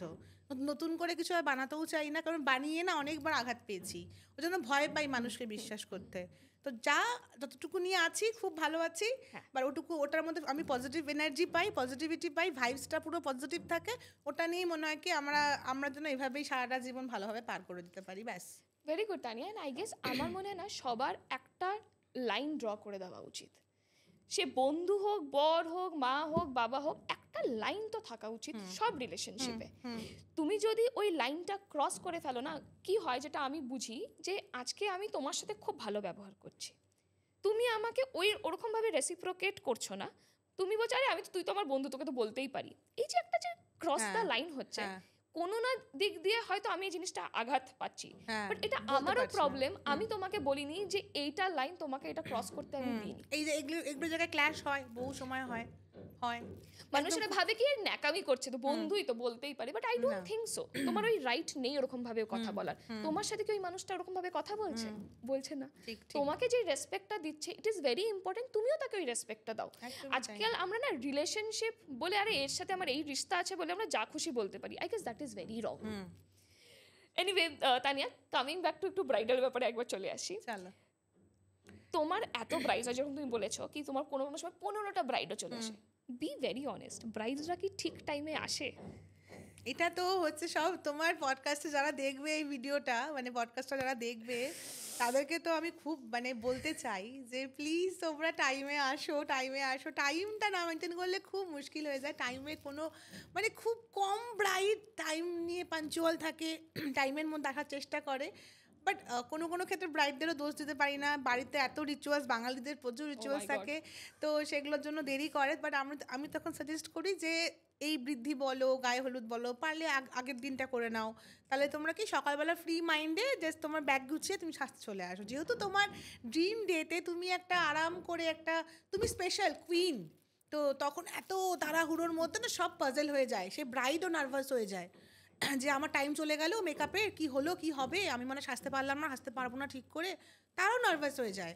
তো আমি বলবো সব ব্রাইডদের উদ্দেশ্যে যে মানে অন টাইমে আসার চেষ্টা করো, তবে তোমার ড্রিম ডেটাকে আরো ভালো করে দেওয়ার চেষ্টা করবো আমরা। আর আমি ভয় না, থাকবে না প্ল্যানিং, হ্যাঁ হ্যাঁ একদমই তাই। তো তখন কি হয় কি, বাড়ির তারা চলে আসে, আমাদেরও একটা তাড়া পড়ে যায়, টাইমের মধ্যে ছাড়তে হবে। তো বাট কি হয় মানে আমার একটা ব্যাপার থাকে যে আমি স্যাটিসফাইড না হওয়া অবধি আমি কিন্তু তাকে ছাড়বো না। সে যতই তোমার টাইম পার হোক তোমাকে ওয়েট করতে হবে, তুমি লেট করে এসছো। তো তারা তখন বোঝে ব্যাপারটা, তারা তখন মানে মানে সবটা কোনো না কোনোভাবে আমি দেখেছি ম্যানেজ হয়ে যায়। কিন্তু যদি অন টাইম তারা আসে তাহলে জিনিসটা আরও ভালো করে করা যেতে আমার পারে। মনে হয় না তানিয়া, যে ব্রাইডসরা যে ধরনের লেট আসে, এটা না ব্রাইডের থেকে বেশি একটু তাদের ফ্যামিলি মেম্বার্সদেরও বোঝা বোঝা উচিত। উচিত, খুবই বোঝা উচিত। আমি আমি আমার ব্রাইড আর রিসেপশনে, মানে বিয়ের দিন আর রিসেপশন তোমাকে বুক করেছিলাম। তো বিয়ের দিন আমার প্রবলেম হয়ে গেল, বৃদ্ধি আমার আগে হয়ে গেছিলো। তো আমার একটু মাঝে টেনশন ছিল কি রিসেপশনে তোমার বউ ভাতের দিনই, ঘরোয়া বউ ভাতে আছে, এইসব আছে, তো কীরকমভাবে হবে। কিন্তু আমি এই জিনিসটা দেখলাম কি এটা আমি আমার শাশুড়িকে থ্যাংক ইউ বলবো, কি সে আমার থেকে বেশি তাড়া দিয়েছে সবাইকে, যে ঘরোয়া বউ ভাত হয়েছে তাড়াতাড়ি কর, ওকে সাজতে যেতে হবে। এই যে একটা ছোট যে একটা, সে যে আমাকে হেল্প করেছে এই ব্যাপারটাতে। মাই ডিয়ার শাশুড়ি, এরকম সব শাশুড়িকে বলবো আমি হতে। এক্স্যাক্টলি, মানে তাকে তোমাকে এটা বুঝতে হবে rather than questioning your bride, যে আরে এত তাড়াতাড়ি কেন সাজতে যেতে হবে, একটু সাপোর্ট করে নাও তোমার বউমাকে। কারণ আমার মনে হয় ওই যে ওই দিনটা আজকে যে আমি তোমার স্টুডিওতে পৌঁছাতে পেরেছি টাইমলি, এটা শুধু আমার শাশুড়ির জন্য, কারণ সে সবাইকে তারা দিয়েছে, বলেছে ওকে সাজতে যেতে হবে, তোমাদেরকে এটা করতে হবে। তো এইটাও কতজন পায়। তো আমার মনে হয় ব্রাইডসদের থেকেও ব্রাইডসদের যে শ্বশুর বাড়ির লোক, বাপের বাড়ির লোক, সবাইকেই খুব সাপোর্টিভ হতে হবে। যে আজকে এই 3 দিন ওরই দিন, ওই কুইন এই দিনগুলোর ওর স্বপ্নের সাজও সাজবে, তো আমরা একটু সাপোর্ট করি, আমরা টাইমলি ওকে বিয়ের দিন হোক কি বৌভাতের দিন হোক আমরা ওকে ওর সেই জায়গায় পৌঁছে দিই, যেন ও মনের মতন করে রেডি হয়ে বিকালে আমাদের সবার সামনে ধরা দিতে পারে। তানিয়া, যখন আমরা টাইমিং নিয়ে কথা বলি বা অ্যারাইভাল অফ ব্রাইড নিয়ে কথা বলি, এরকম কোনো খুব চ্যালেঞ্জিং ব্রাইডাল স্টোরি আছে তোমার মধ্যে যে তুমি শেয়ার করতে চাও? এরকম তো একটা দুটো না, অনেকই মাঝে মধ্যে ঘটে যায়, কিন্তু খুব মানে চ্যালেঞ্জিং বলতে হয়তো খুব কম টাইমের মধ্যে আমাকে রেডি করে দিতে হয়েছে। হ্যাঁ, মানে চ্যালেঞ্জিং বলতে এটাই তো বলছো নাকি কোনো বাজে এক্সপিরিয়েন্সের কথা বলছো? আমি বলতে চাই, দেখো বাজে এক্সপিরিয়েন্স হয়েছিল হচ্ছে কি আমার প্রেগনেন্সির সময়, তাছাড়া বাজে এক্সপিরিয়েন্স আমি খুব একটা ফেস করিনি, সেটা নিয়েও আমি বলছি কেন হয়েছিল। আর যেটা তুমি চ্যালেঞ্জিং বলছো, চ্যালেঞ্জিংয়ে হচ্ছে কি হয় মানে হয়তো কোনো ব্রাইড এক্সট্রিম লেট মানে কিছু আর মানে টাইমই নেই, তখন হয়তো তাকে সেই সময়টাতেও আমি চেষ্টা করেছি যে তার মন মতো করে মানে খুব স্পিডে কি করে মানে সেটা তারাই পারবে যারা মানে রেগুলার মানে মানে হয় না মানে হ্যাঁ রেগুলার কাজ করছে, হাতে একটা ইসে আছে, মানে তুমি যারা ধরো কুকিংয়ে এক্সপার্ট তারাও দেখবে একটা রান্না খারাপ হয়ে গেছে, ওটাকেও দেখবে কিছু না কিছু মেরামতি করে ঠিক করে দেয়, ঠিক আছে, তা ওটা তার কাজ। এবং আমি যখন মেকআপের কাজ করি তো আমার জানা আছে যে এখন কিছু করার নেই, লাস্ট মোমেন্ট আমাকে যে করে হোক একে আমাকে রেডি করে ছাড়তে হবে। তো ওই টাইমের মধ্যে আমি হয়তো তাকে করার পর ভাবছি আমি করলাম, হলো, তো এই একটা ব্যাপার। তো এটা এরকম হয়েছে 1-2 বার। আর যেটা বাজে এক্সপিরিয়েন্স সেটা হচ্ছে গিয়ে যখন আমার প্রেগনেন্ট হই আমি, তো আমার লাইফে মানে প্রেগনেন্সিটা একটা স্ট্রাগল। আচ্ছা, কারণ এটা অনেকে জানে বা জানে না, আমি অন ক্যামেরা বলছি, আমার কোনো সমস্যা নেই। কারণ মানে এই যে বিয়ের পরে একটা কথা ওঠে যে এবার কবে তুমি মানে তোমার বেবি হবে বা কিছু। এবার বিয়ের পরে হচ্ছে গিয়ে আমি তখন মানে স্ট্রাগল করছি, ফ্রিল্যান্সিং করছি, কাজ করছি, তারপরে সবাই আমার স্টুডিওতে আসা শুরু হলো, প্রথম স্টুডিও আমি শিলিগুড়িতে করলাম। তো প্রতিটা ক্ষেত্রে নবাব তো প্রচুর সাপোর্ট দিয়ে গেছে, ওর পুরো ফুল টাইমটাই বলতে গেলেও আমাকে দিয়েছে বলে আমি মানে তাড়াতাড়ি আর কি আমার অ্যাচিভমেন্টটা মানে আমি কিছু ভালো কিছু করতে পেরেছি, তো ওর টাইমটা পুরোটাই আমি পেতাম। তো এই মোমেন্টে নবাব আর আমার মধ্যে আলোচনা হতো যে আমরা ইস্যু কবে প্ল্যান করবো বা কিছু, বাট আমরা তখন সেইটা সময় না আমরা মানে দেখো সব মানে খুব প্র্যাকটিক্যাল, যে একটা বাচ্চাকে শুধু আমরা পৃথিবীতে নিয়ে আসলেই তো হলো না, তাকে আমি একটা ভালো জীবন কি করে দিতে পারবো সেটাও জানতে হবে আমাদের নিজেদেরকে। তো আমরা প্রিপেয়ার ছিলাম না যে আরও কিছুদিন কাজ করে নিই, আর একটুখানি কষ্ট মানে আরেকটু স্ট্রাগল হোক, চলুক কাজ, আরও চলুক, এখনই তো সময়, শরীরে তো এখনই শক্তি আছে ভালো করে মানে পরিশ্রম করে কাজ করার। তো এই করতে করতে আমার বিয়ের 7 বছর মতো পার হলো, 7 ইয়ার্স পর পর আমি মানে ট্রাই করা শুরু করলাম। তারপরে আমার হচ্ছে গিয়ে মানে কনসিভ হচ্ছিল না, এবার ভাবছি যে কি সমস্যা, মানে ওটা একটা ডিপ্রেশনের কাজ করছে, কাজের থেকে মন সরে যাচ্ছে, মানে যতই হোক মানে যখন তুমি মাতৃত্ব পেতে চাইছো তখন তোমার মনে হচ্ছে যে কেন হচ্ছে না, তখন একটা এই কেন বলছি আমি কথাগুলো, অনেক মেয়ের সাথে এরকম হয় যে তখন তারা মানে একটা ডিপ্রেসড হয়ে যায়, যে কাজও করতে পারছে না, কোনো কিছুতেই মন লাগাতে পারছে না। আমার সাথেও সেম ঘটনাটা ঘটেছে। তো এবং দেখছি যে আশপাশে হয়তো কারোর হয়তো একটা গুড নিউজ, তখন আরও তোমাকে ভাবায় যে যে তাহলে আমার তাহলে কবে হবে, বা তখন মানে টাইম চলে এসছে, মানে 7 বছর প্রায় তো কমপ্লিট, তখন আমার মনে হচ্ছে যে না এখন আমার দরকার, আমার এখন একটা ফ্যামিলি প্ল্যানিং করতে হবে। তো সেই টাইমে আমি কনসিভ করতে পারছি না, তো এটা নিয়ে খুব ডিপ্রেস, কাজেও মন বসছে না। তারপরে যাই হোক অনেক কিছু করার পর আমি কনসিভ করলাম। তো ফার্স্ট মানে আমি ডক্টরের সঙ্গে কনসাল্টও করি যে আমাকে কি আইভিএফ করতে হবে, এরকম কোনো মানে প্রবলেম কি আমার কি কেন হচ্ছে না। ডক্টর আমাকে, কলকাতার ডক্টর ভীষণ ভালো ছিলেন, উনি প্রচণ্ড মানে আমাকে কি বলবো সাপোর্ট দেওয়া, মানে মেন্টালি প্রচণ্ড আমাকে করেছে, মানে সাপোর্ট দিয়েছিল। বলছে যে সুস্থ সবল শরীর সব হবে, তুমি মনে জোরটা রাখো, সব হবে, মানে তো উনি আমাকে অনেকটা কাউন্সেলিং করেছিল। তো আমি ওনার ট্রিটমেন্টেই আমি মানে উইদাউট এনি কোনো রকম কোনো কমপ্লিকেশনস আমি হচ্ছে গিয়ে কনসিভ করলাম। খুব খুশি। আমার কনসিভ করার পরে মানে দুর্গাপূজা ছিল, আমি তখন মানে দুর্গাপূজার সময় খুশির খবরটা পেলাম, মিসক্যারেজ হয়ে গেল। মানে দুর্গাপূজার পরপরই আমার মিসক্যারেজ হয়ে গেল। তো স্বাভাবিকভাবে কতটা ভেঙে পড়তে পারে একটা মেয়ে, বুঝতেই পারছো। আমি ভেঙে পড়া মানে আমি মানে টোটালি মানে পুরো ভেঙে চুরমার, ঠিক আছে। আমার মনে হচ্ছে আমি না মেকআপ আর করব না, আমি কাজই করব না, মানে আমার তখন মনে হচ্ছে আমি নিজেকে গুটিয়ে ফেলে আমি একা একটা ঘরে থাকবো, আমি কারোর সাথে কথা বলবো না, আমি কোনো কাজও করব না। তো এরকম একটা আমার তখন মানে ফিল হয়েছিল, মানে কিছু ভালো লাগতো না।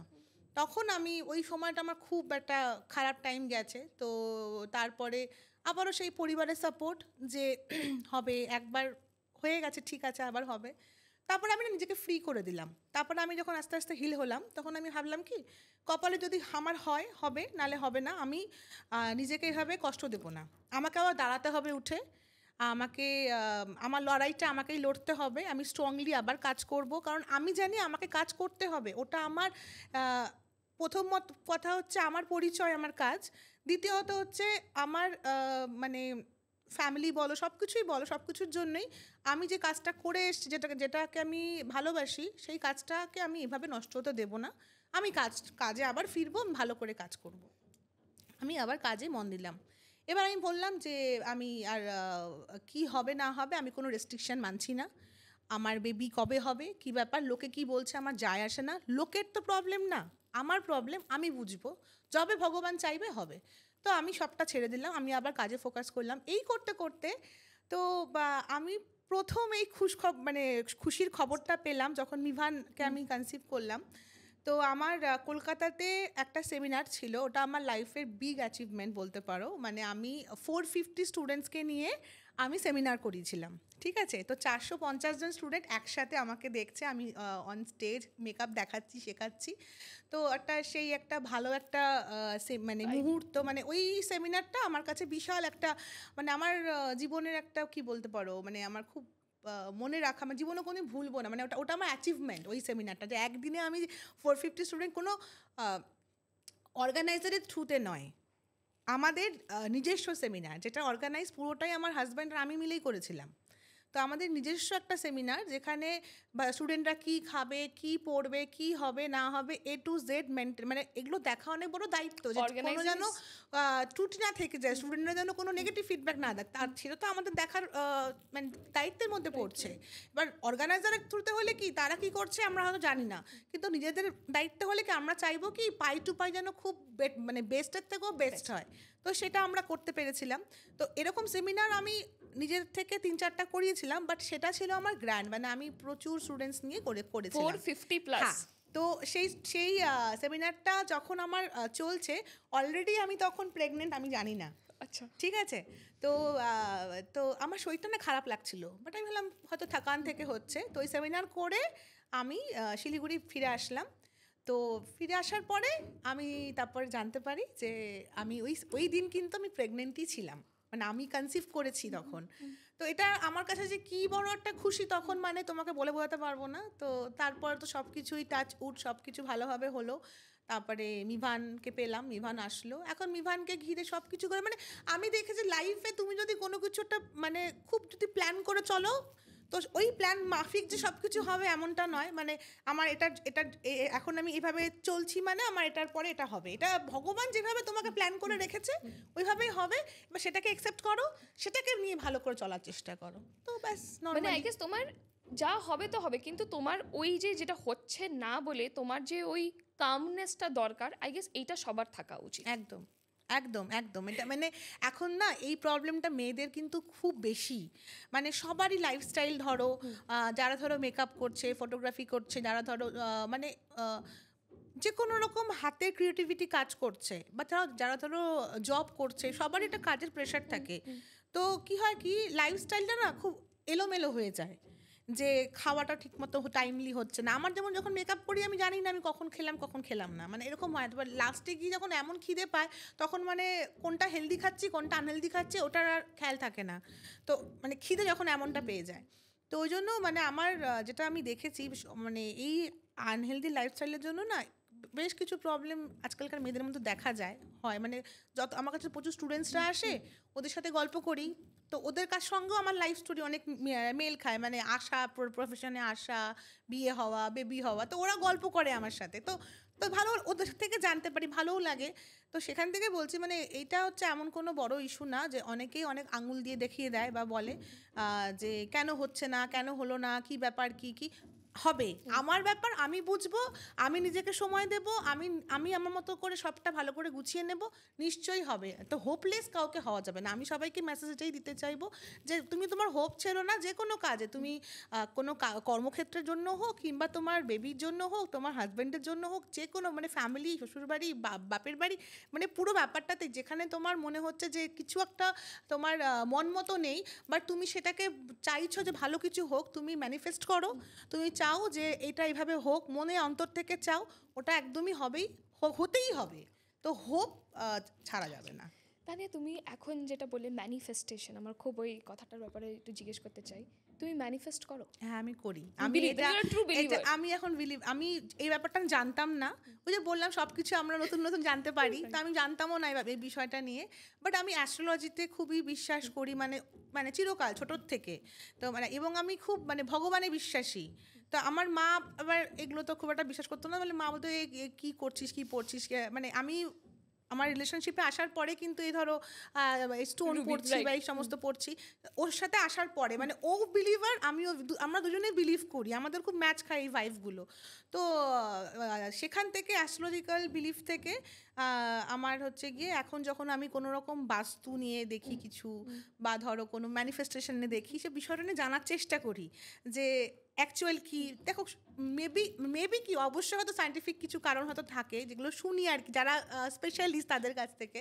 তো ওটা থেকে জেনে আমার ম্যানিফেস্ট করে কিন্তু আমার কিন্তু ফল আমি পেয়েছি। মানে ম্যানিফেস্টটা অ্যাকচুয়ালি কী বলো তো, তুমি একটা পজিটিভ কথাকে তোমার সাবকনসিয়াস মাইন্ডকে তুমি বুঝিয়ে দিচ্ছ যে এটা হবে।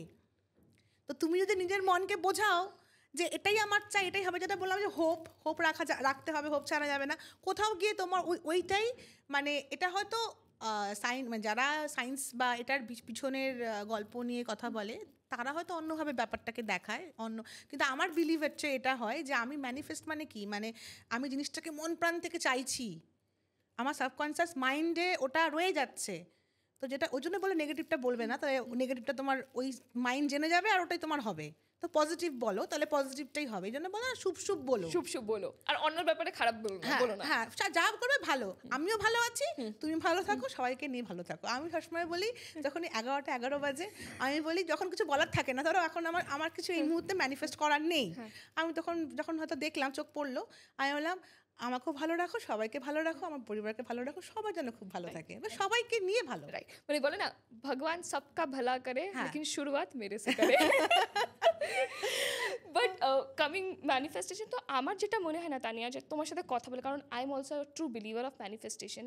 তুমি যে কথাগুলো বললে না, যে অন্যরা কী করছে নেগেটিভ বলো না, সবাই ভালো কাজ করছে, তুমি যে আজকে এতটা সাকসেস পাওয়ার পরেও তোমার কোনো ইগো নেই, তুমি এতটা গ্রাউন্ডেড, তোমার মনে হয় কি কোনো because you believe in manifestation তুমি তার প্র্যাকটিসেস ফলো করো বলে এইটাতে তোমার একটু হেল্প হয়েছে? যে কারণ ইউজুয়ালি আমরা জানি যে যারা সাকসেস পায় তাদের তো প্রচণ্ড ইগো, আমরা জানিও এরকম অনেক মানুষও আছে সে যে কোনো ফিল্ডে সাকসেস পায়।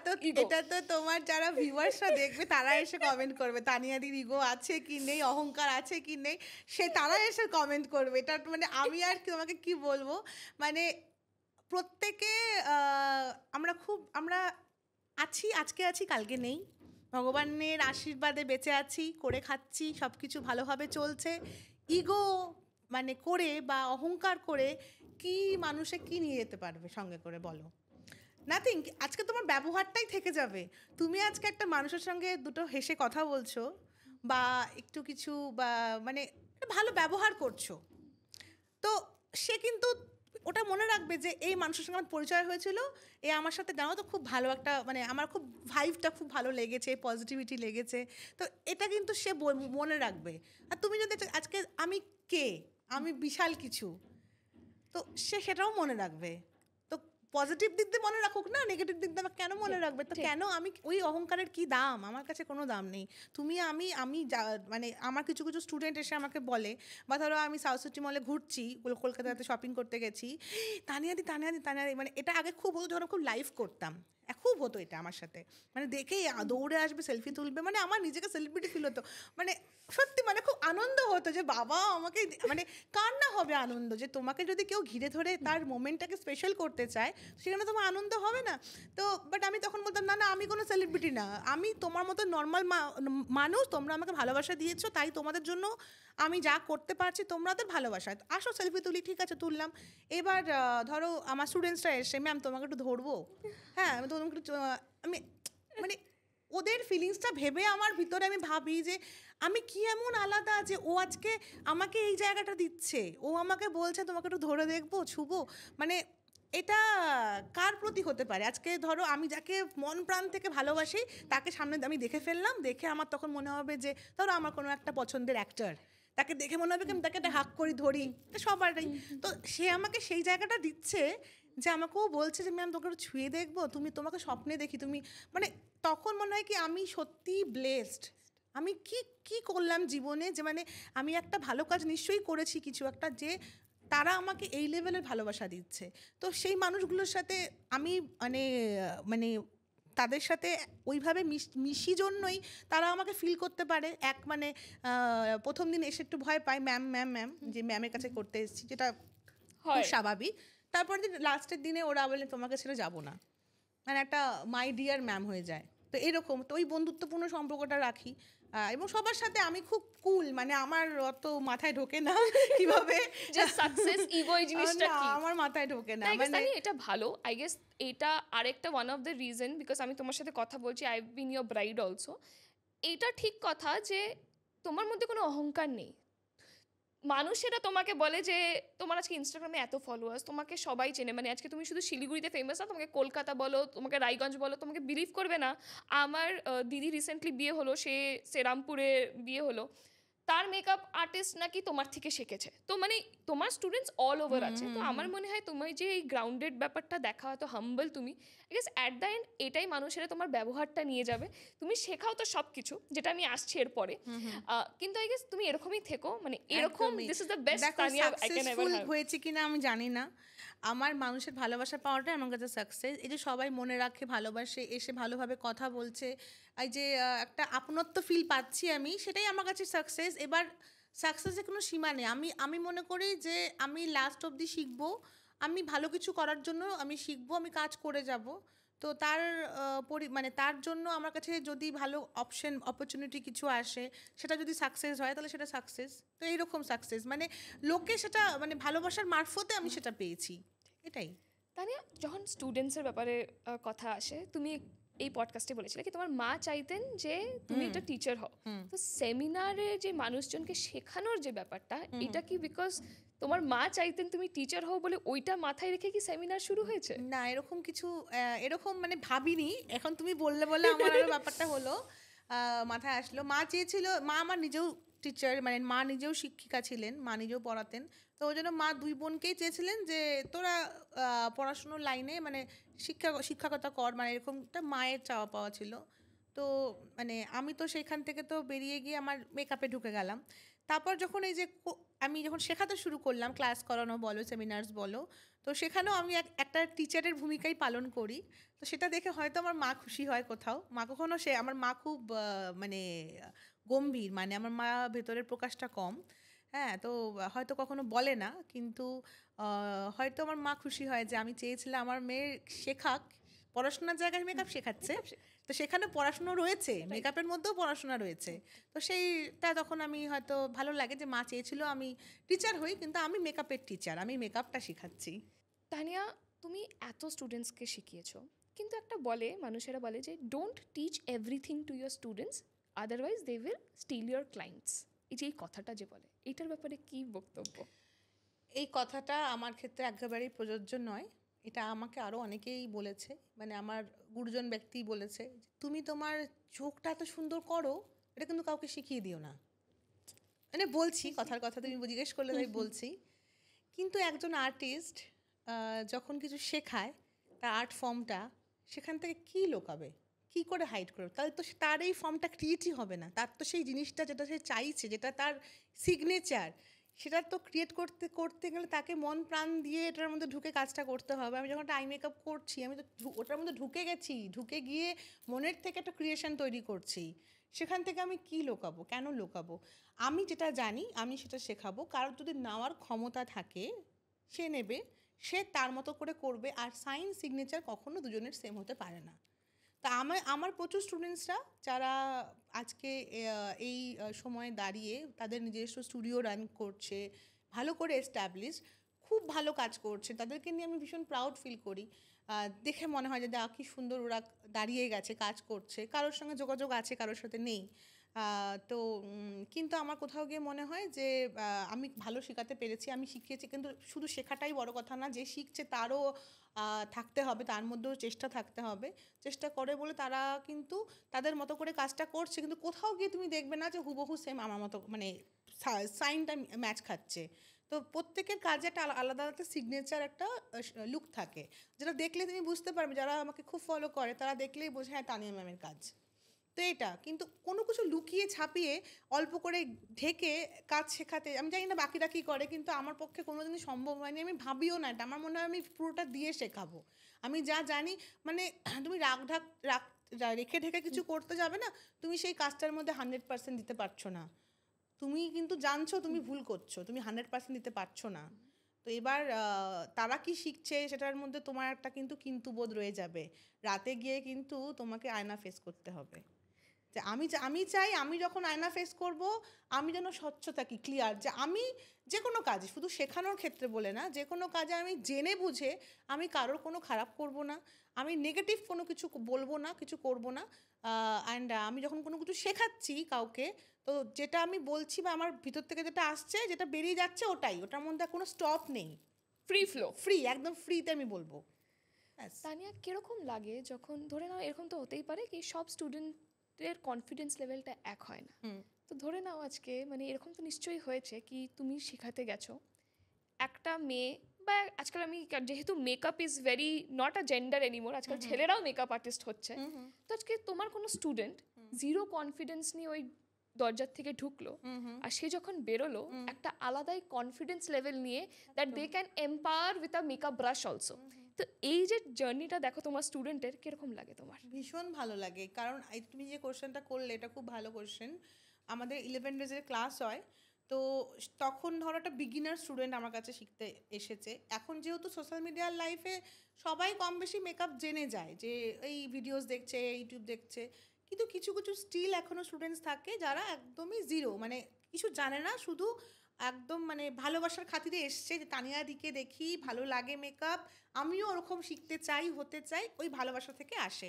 এসে সে হয়তো আর্টিস্ট, হয়তো সে আর্ট করে, স্কুলে তো আমরা কম বেশি সবাই আর্ট শিখেছি, আর্ট করি, কিন্তু মেকআপ নিয়ে তার কোনো নলেজ নেই যে কোনটার পর কী করতে হয়, কী ব্যাপার কী।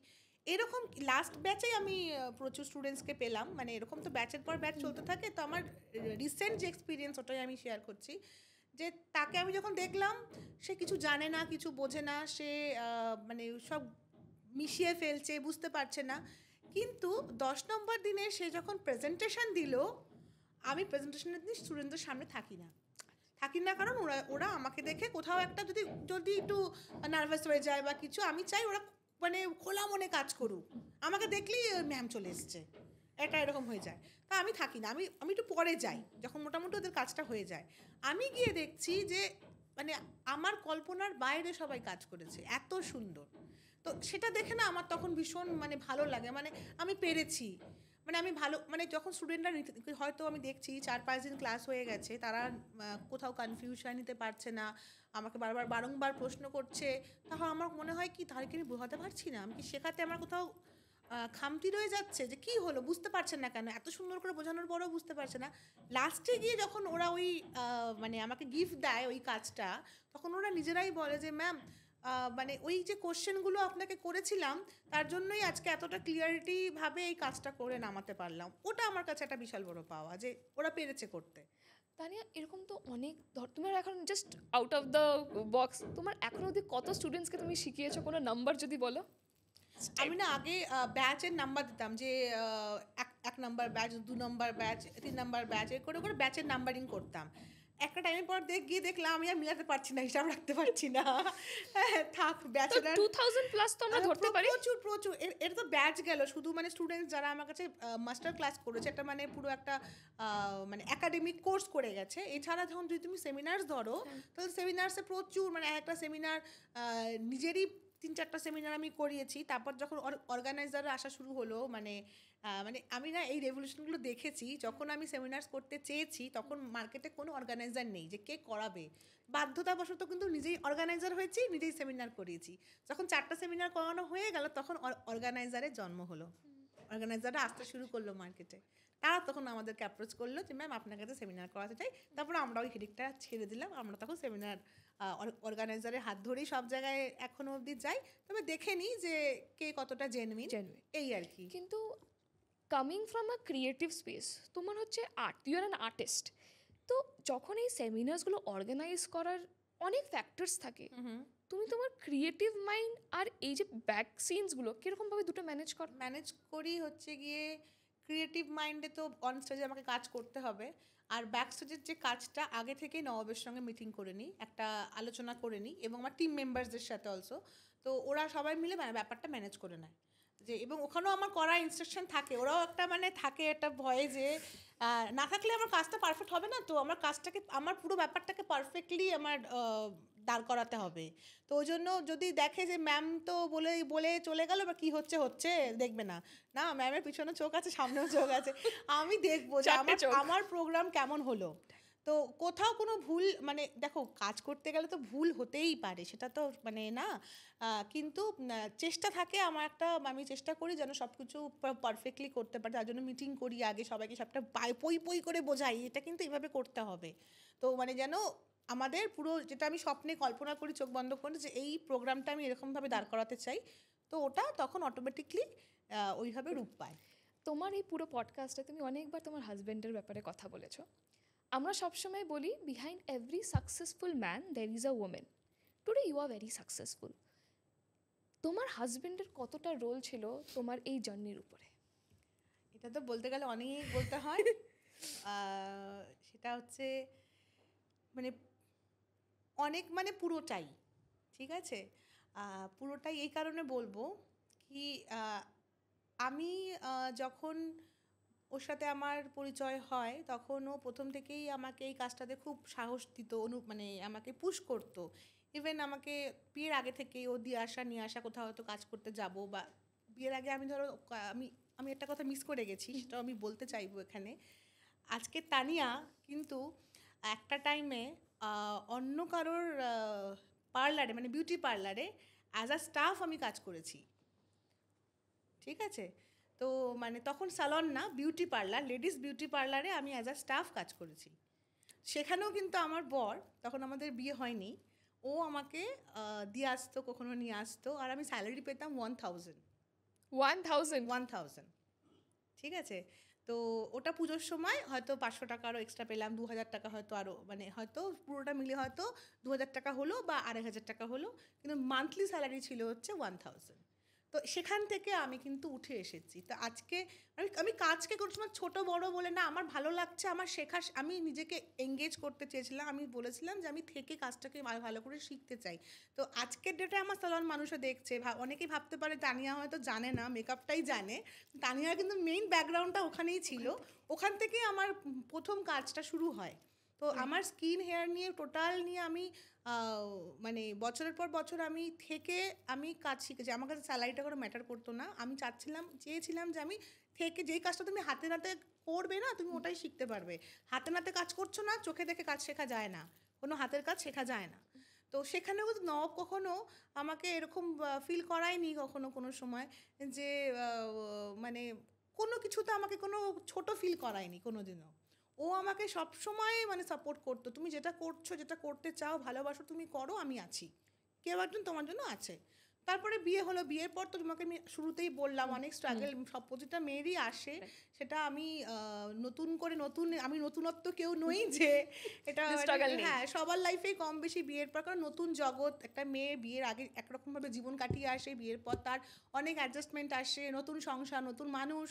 তো ওই জায়গাগুলো এখন মানে আজকের ডেটে মনে হয় ঠিক আছে, ওগুলো মনে হয় ওগুলো তো সবার লাইফে কম বেশি হয়, ওগুলো নিয়ে ধরে থাকতে হয় না, ওগুলো ভুলে যেতে হয়। তো কিন্তু যেই মানুষটার সঙ্গে থাকার যে সাপোর্ট, সে তো আছে আমার সাথে, সে তো আমাকে স্টিল নাও সাপোর্ট দিচ্ছে। তো তার কথা না বললে না, মানে নবাবেরটাই পুরোটা, মানে ও তখনও বিয়ের আগেও আমাকে ওইভাবে সাপোর্ট দিয়ে গেছে, বিয়ের পরেও যখন বিউটি শিয়ান ব্যাপারটা চলে গেল, শুধু মেকআপটা রয়ে গেল, তখনও আমাকে সব জায়গায় নিয়ে যাওয়া, এই আলিপুর যাচ্ছি, কুচবিহার যাচ্ছি, মালদা যাচ্ছি মেকআপ করতে, ব্রাইডাল মেকআপ করতে, ও আমাকে সঙ্গ দিত। আর তখন কিন্তু আমি এরকম না যে খুব বেশি চার্জ করতাম, তখন মানে আমার কাছে সেই প্রোডাক্টও নেই, আমি মানে নর্মাল প্রোডাক্ট দিয়েই কাজ করেছি, মানে কাজটা ভালো মানে শিখছি, করছি। তো কাজ ভালো জানলে প্রোডাক্টটাও ম্যাটার করে না, আমাকে কাজটা করে যেতে হবে ভালো করে। হ্যাঁ, এবার কিছু ব্যাপার থাকে, কিছু ব্র্যান্ড রিলেটেড, ওগুলো তো পরে আমি তোমাকে বলবো, কিন্তু মানে হয়ে গেছে, মানে আমি মানে ভালোভাবে কাজ করতাম আর কি, যে মানে আশেপাশে সাপোর্টটা প্রচুর দিত। আর ইভেন মানে কি বলবো, ওর মানে আফটার ম্যারেজ ওর পুরো সময়টাই বলতে পারো আমাকে দিয়ে দিয়েছে, তার জন্য হয়তো ওকেও লাইফে অনেক কিছু মানে ফেস করতে হয়েছে, নেগেটিভ কিছু ফেস করতে হয়েছে, অনেক কিছু ওকেও খারাপ কিছু দেখতে হয়েছে, কিন্তু ও না কখনো না, ওর মধ্যে ওই ইগোটা নেই, যে যেটাকে মেল ইগো বলে, ঠিক আছে, সেটা কিন্তু আমার মানুষেরা বলে মেল ইগো হচ্ছে একটা পিঞ্চ অফ সল্টের থেকেও ছোট। আমার মনে হয় যে কোনো মেল, ইন্ডিয়ান মেন আমি যদি বলি, যখনই কিছু সোসাইটির নর্মসের আগেনস্টে কিছু করতে যায় না, সে ওই কথাটা শুনবেই, কারো মাথায় চড়ে যায়, কেউ রিয়্যাক্ট করে। বাট আমার মনে হয় you are very lucky in this year that তোমার হাজব্যান্ড এরকম কোনোদিন ভাবিও নি, আর তোমার কাছেও আসতে দেয়নি না। তো Tania, how important it is for মানে আজকে যখন একটা মেয়ে, যখন তার মা বাবা সাপোর্ট করছে, তার ভাই সাপোর্ট করছে, বাট আজকে যদি তার বর সাপোর্ট করে, ওটা কতটা ইম্প্যাক্টফুল হয়? প্রচুর মারাত্মক, মানে ওটাই সব কিছু, ওটার বাইরে কিছু নেই।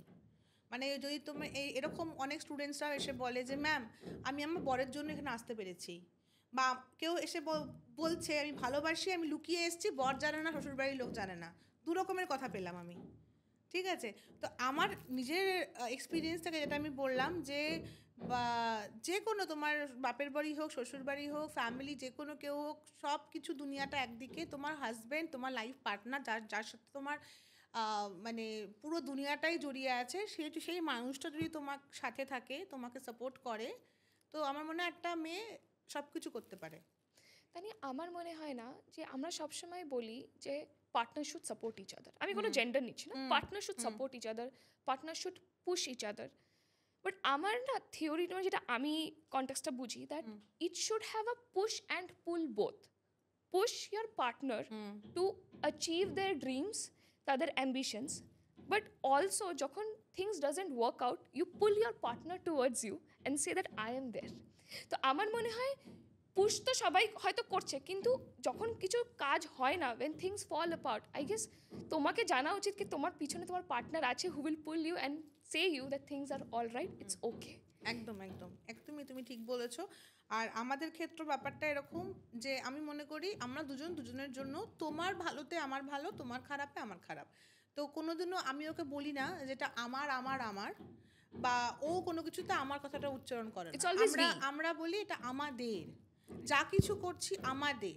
তো অনেক সময় নবাবকে শুনতে হয়েছে তুই তানিয়াকে নিয়ে যাচ্ছিস বা ওর সঙ্গে টাইম দিচ্ছিস, তো এটা তো মানে আমার যেহেতু কাজটার মধ্যে আমি জড়িত, ও তো আর মেকআপটা করে না, করি আমি। সেটা নিয়ে হয়তো ওকে কোনো নেগেটিভ কথা শুনতে হয়েছে, ফ্রেন্ড সার্কেল থেকে শুনতে হয়েছে, ফ্যামিলি থেকে শুনতে হয়েছে। তো সেটা ও কোনো সময় না মনে নেয় না। মানে ওই যে বললাম মেল ইগোটার কাজ করে না, ওর ও সমস্ত নেই, মেল ইগো ঠিকও নেই। ও জানে তানিয়াকে আমি ভালোবাসি, তানিয়া আমাকে ভালোবাসে, তা আমরা যদি একসঙ্গে হয়ে কাজ করি কোনো কিছু, আমরা লাইফে অনেক কিছু করতে পারবো। এটা আমিও ওকে সবসময় বলি যে তুমি শুধু মন দিয়ে যেটা আমরা প্ল্যান করছি তুমি করো মন দিয়ে, আমি আমি আমি আমার কাজটা করবো। এখন যেমন কি পুরো ব্যাক অফিস নবাব দেখে। দেখো একটা কাজ, যে কোনো একটা কাজ একার দ্বারা করা কিন্তু মুশকিল। যখন তুমি টিম নিয়ে কাজ করবে তোমার কাজটা কিন্তু অনেক ইজি হয়ে যাবে। মানে জোটবদ্ধ হও, একসাথে হও। সেটা তুমি তোমার টিমকে কী করে বাড়াবে, তোমার নিজস্ব ব্যাপার কী করে বাড়াবে। এবার আমি যদি আজকে একাই শুধু এই কাজটা করতাম, তাহলে হয়তো নবাব হয়তো অন্য একটা কিছুর সঙ্গে জড়িত থাকতো। যদিও ও ম্যানেজমেন্ট নিয়ে পড়াশুনো করেছে, ওর এই ধারণাটা রয়েছে যে কী করে ম্যানেজমেন্ট করতে হয় বা কিছু, ও হয়তো অন্য কিছু করতো, আমি হয়তো মেকআপ নিয়ে করতাম। কিন্তু ভগবানেরই এটা মিলানোর ছিল যে তোমরা দুজনে একসাথে কিছু একটা করবে। তো ও তখন তখন আমার সাথে থাকতে থাকতে একটা মানে আমি এটা না আমি এক্সপ্লেনই করতে পারবো না, এটা একটা মানে হয়ে গেছে। মানে কি করে যে ভগবান ব্যাপারটা করেছে, মানে অটোমেটিকলি আমরা দুজনে একটা একটা করে সিঁড়ি উঠতে শুরু করেছি। উঠতে উঠতে উঠতে উঠতে লাস্ট আমার এই যে যেটা টাইমলেস বিউটি বাই তানিয়াস, ওটার ওপরে TN লেখা থাকবে, দেখবে। এটা অনেকের কোশ্চেন থাকে যে TN কেন, টাইমলেস বিউটি তো TN কেন। তো TNটা আমরা একটা লোগো হিসেবে ইউজ করেছি, T for Tania, N for Nawab. আমাদের বিয়ের আংটির মধ্যেও নবাবের, যেটা আমি ওকে পরিয়েছিলাম, ওটার মধ্যে ওইভাবেই TNটা লেখা আছে। T for Tania, N for Nawab, তো TN। তো TN আমাদের তো যে স্যালনটা সেটা মানে পুরোটাই মানে দুজনেরই মানে কি বলবো হার্ড ওয়ার্ক রয়েছে। কিন্তু এখন স্যালন বলো স্টুডিও বলো সবটা নবাবের উপরেই, তার ব্যাক অফিসের কাজ। ফেস যারা দেখছে আমার ফেস দেখছে, ক্রিয়েটিভটা তুমি। এটা কি আমি আমার বরকে ছাড়া পারতাম করতে আজকে? তাহলে পরে আমি যদি ওই ব্যাক অফিসের কাজটা আমি কোনো কাউকে কেউ হয়তো একটা করতো, বাট যেটা আজকে আমার হাজব্যান্ড করছে নিজের, ও জানে এটা আমার নিজের জায়গা, আমার নিজের কাজ। যেই মানে মনের থেকে ভালোবাসা দিয়ে যে কাজটা ও করছে, এবং আমি আমার কাজটা মনের থেকে ভালোবাসা দিই, মানে আমরা জানি আমাদের কাজটাকে আমাদেরকে আরও বেটার কিছু করতে হবে, ভালো কিছু করতে হবে। এই যে একতা ব্যাপারটা, এই বন্ডিংটা থাকলে পরে তুমি আরও ভালো কিছু অবশ্যই করতে পারবে। আজকে যারা ধরে নাও ইন্ডিয়ান মেনরা দেখছে বা মেনরা দেখছে, তুমি তাদেরকে কি মেসেজ দিতে চাও এই বিষয়ে, মানে সাপোর্টিং ইয়োর পার্টনার? সবাইকে মানে বউ বরকে সাপোর্ট করো, বর বউকে সাপোর্ট করো, দুজনকে সাপোর্ট করতেই হবে। যদি একটা সাকসেসফুল রিলেশনশিপ চাও, শুধু সাকসেসফুল লাইফ বা কেরিয়ার নয়, একটা যদি সাকসেসফুল আমরা রিলেশনশিপ চাই, সেখানে না ওয়াইফ তার হাজব্যান্ডকে নিয়ে কোনো ইগো তার থাকা উচিত, বা ওয়াইফের হাজব্যান্ডের ওয়াইফকে নিয়ে কোনো ইগো থাকা উচিত। দুজনকেই ভাবতে হবে সবটা আমাদের, ইটস উই। হ্যাঁ, ইটস উই। তো সবটা আমাদের, লড়াইটা আমাদের, কাজটা আমাদের, কাউকে ভালো রাখার দায়িত্বটা আমাদের, এবং আমাদের নিজেদেরকে ভালো রাখার দায়িত্বটাও আমাদের। তো একসাথে হয়ে কাজ করতে হবে।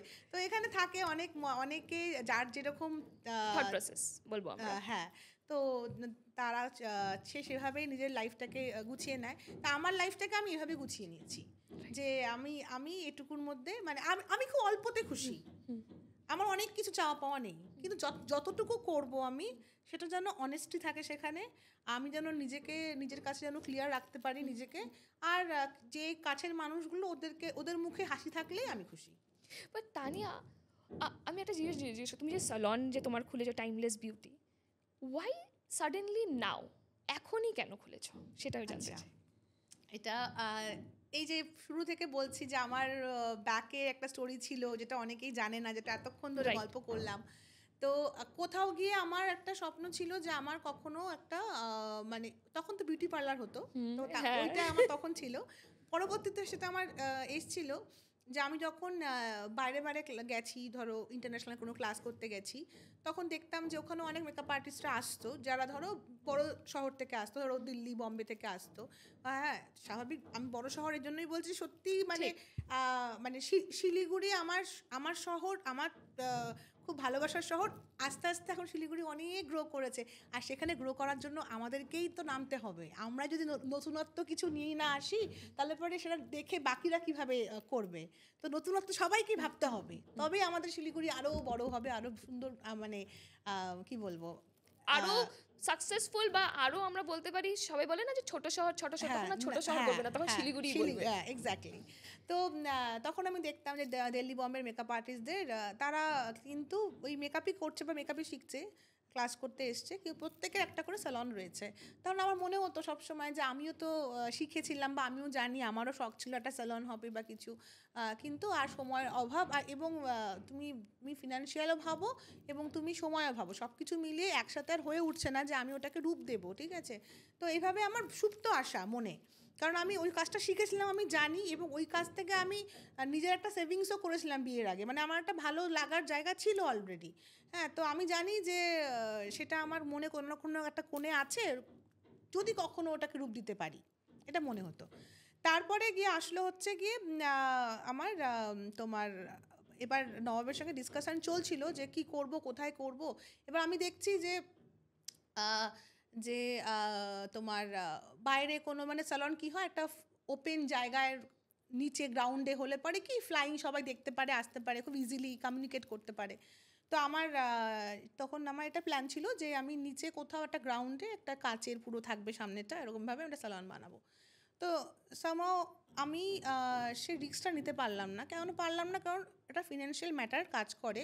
আর আমি এটা বলতে পারি, আমি যা করেছি, মানে আমার স্টুডিও, আমার স্যালন, আমার কলকাতা স্টুডিও, আমার শিলিগুড়িতে দুটো ফ্ল্যাট, সব কিছু কিন্তু এই যে আমি মানে ফোকাস ছিলাম কাজের প্রতি। নবাব আমাকে প্রতিটা ক্ষেত্রে এভাবে তুলে ধরেছে, মানে এই হাতটা দিয়েছে যে তুমি এখানে বসো, আমি আমি আমি ধরে আছি, তুমি বসে তোমার পুরো ভারটা আমাকে তুমি দিয়ে দাও। তো আমার ভালো রাখা, আমাকে ভালো রাখা বা সুস্থ রাখা, আমার শরীরের খেয়াল রাখা ওর দায়িত্ব। ও দেখতো যে আমি কিন্তু নিজের খেয়াল রাখতে পারি না, এটা খেয়েছো, ওটা করেছো, এই ওষুধটা নিয়েছো, তো ও আমার খেয়াল রাখে। আমি সবসময় কাজের মধ্যে মগ্ন থাকি। ও ও নিজের কাজটাও করছে, ও আমার খেয়াল রাখছে, এখন ছেলেরও খেয়াল রাখছে, এগুলো নিয়ে ওর দায়িত্ব, মানে আমি জানি ও করবে এটা, ওই জন্য আমি আর ফোকাস হই না যে আমার শরীর নিয়ে আমি ভাবি না। তো ও সবসময় আমাকে হাতটা দিয়ে দেয়, তুমি এখানে বসে রিল্যাক্স হও, তুমি করো। তো এই যে আমরা দুজনে মিলে সবটা কিন্তু রূপ দেওয়া, ধরো যেগুলো বললাম আর কি। তো তখন আর আমার তখন মনে হচ্ছে না যে আমি একটা জায়গা নতুন করে কিনে সেখানে ইন্টেরিয়ার করে সবটা করে আমি তো ম্যানেজ করতে পারবো না। তখন আমি ভাবলাম যে আমার তো স্টুডিওটা ওপরে রয়েছে, 4 তলার ওপরে আমার স্টুডিও, যারা চেনে, যারা জানে তারা জানে। তো বিধান রোডে মানে লোকেশনটা খুব ভালো, কিন্তু 4 তলার ওপরে লোককে যেতে হয়। তখন আমি ভাবলাম যে আজকে আমি ভালো মেকআপ করেছি, লোকের মনে ভালোবাসা জাগিয়ে তুলতে পেরেছি বলে লোকে কিন্তু আমার কাছে 4 তলাতে উপরেও মেকআপটা নিতে এসেছে ভালোবাসা থেকে। তারা জানে যে এখানে আমি একটা কোয়ালিটির কাজ পাবো, আমি একটা মনের মতন কাজ পাবো, তারা এসেছে। তো আমি তখন ভাবলাম যে আমি না এখানেই করবো, কারণ ওটা আমার শ্বশুর বাড়ি, মানে আমার হচ্ছে গিয়ে নবাব বাবা মার কাছ থেকে পারমিশন আমরা নিলাম যে এখানে কি করতে পারি। তো বাবা মা বললো হ্যাঁ তোমরা করো।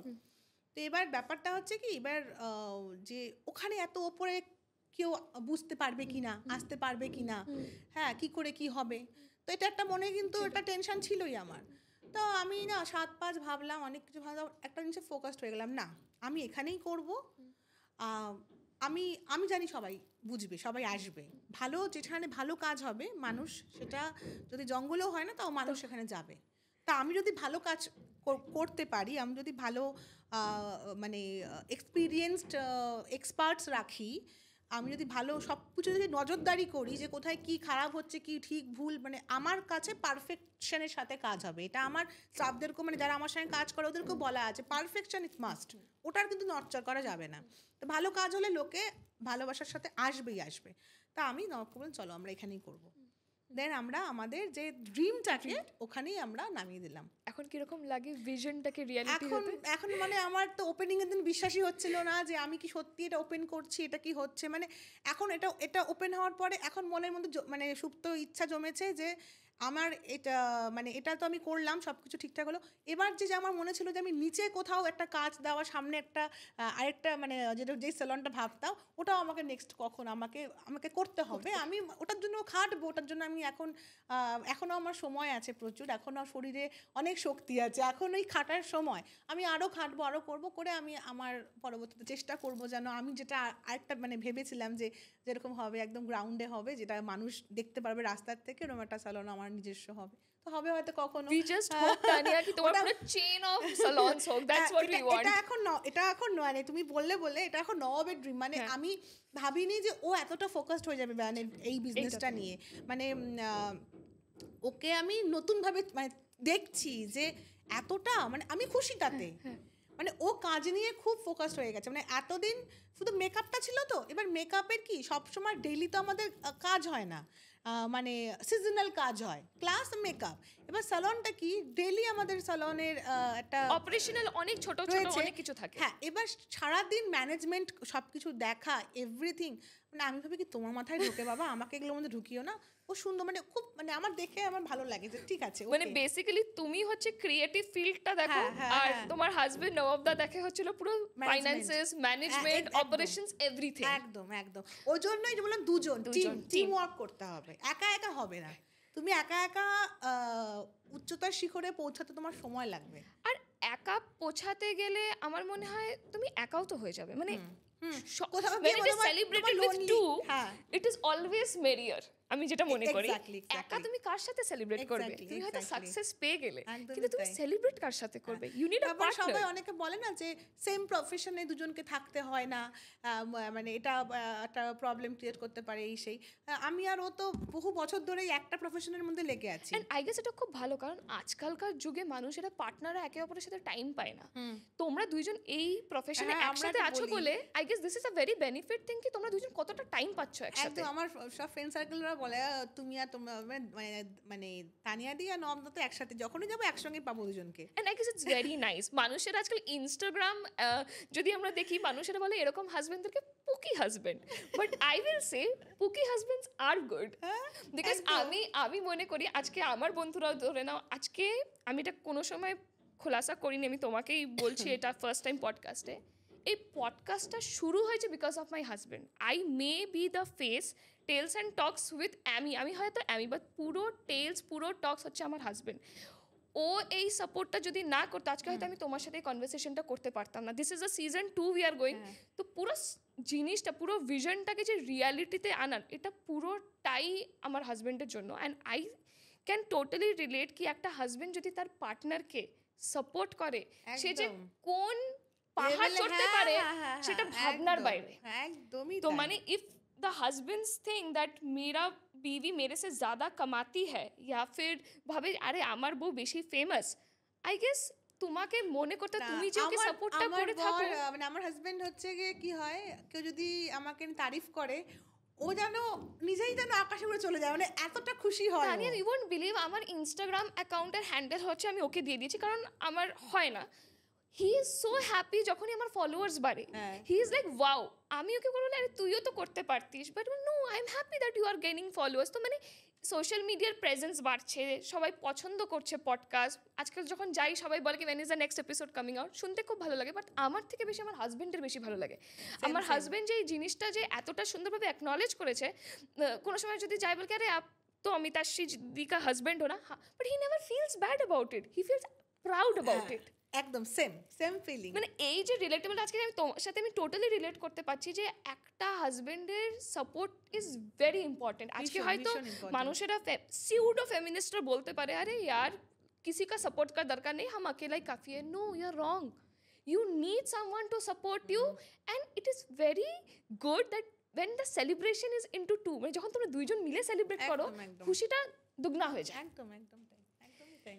তো তানিয়া অ্যাজ আ এটা তো সালন পার্ট গেল, বাট আমি জানতে চাই দ্যাট অ্যাজ আ মেকআপ আর্টিস্টের থট প্রসেস, এটা আমি জানতে চাই যে ইন্ডিয়াতে এখনও ফর্সা স্কিনকে গ্লোরিফাই করা হয়, কারণ রং যদি গায়ে চাপা থাকে মানে সুন্দর না, একটু নাক কুচকায়। তোমার মনে হয় না যে as a makeup artist it is the prime responsibility to educate this people that makeup is not just about hiding flaws, এটা একটা পার্সোনাল চয়েসও হতে পারে।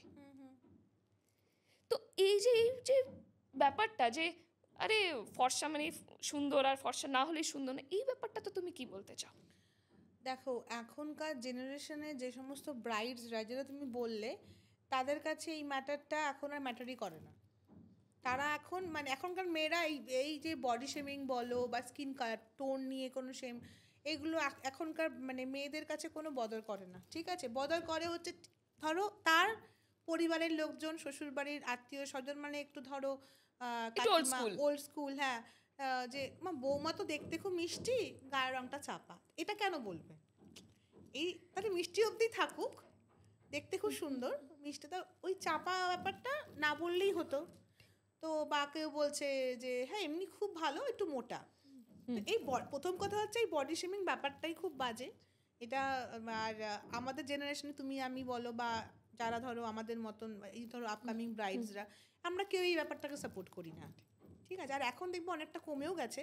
বাট একটা কথা হচ্ছে, আমি বলবো যে যেরকম সুন্দর, আমার মেকআপ আর্টিস্ট হয়ে আমার কর্তব্যটা ওটাই যে তার ওই সৌন্দর্যটাকে তার মতন করেই এনহ্যান্স করা, তাকে একটা অন্য মানুষ না বানিয়ে দেওয়া।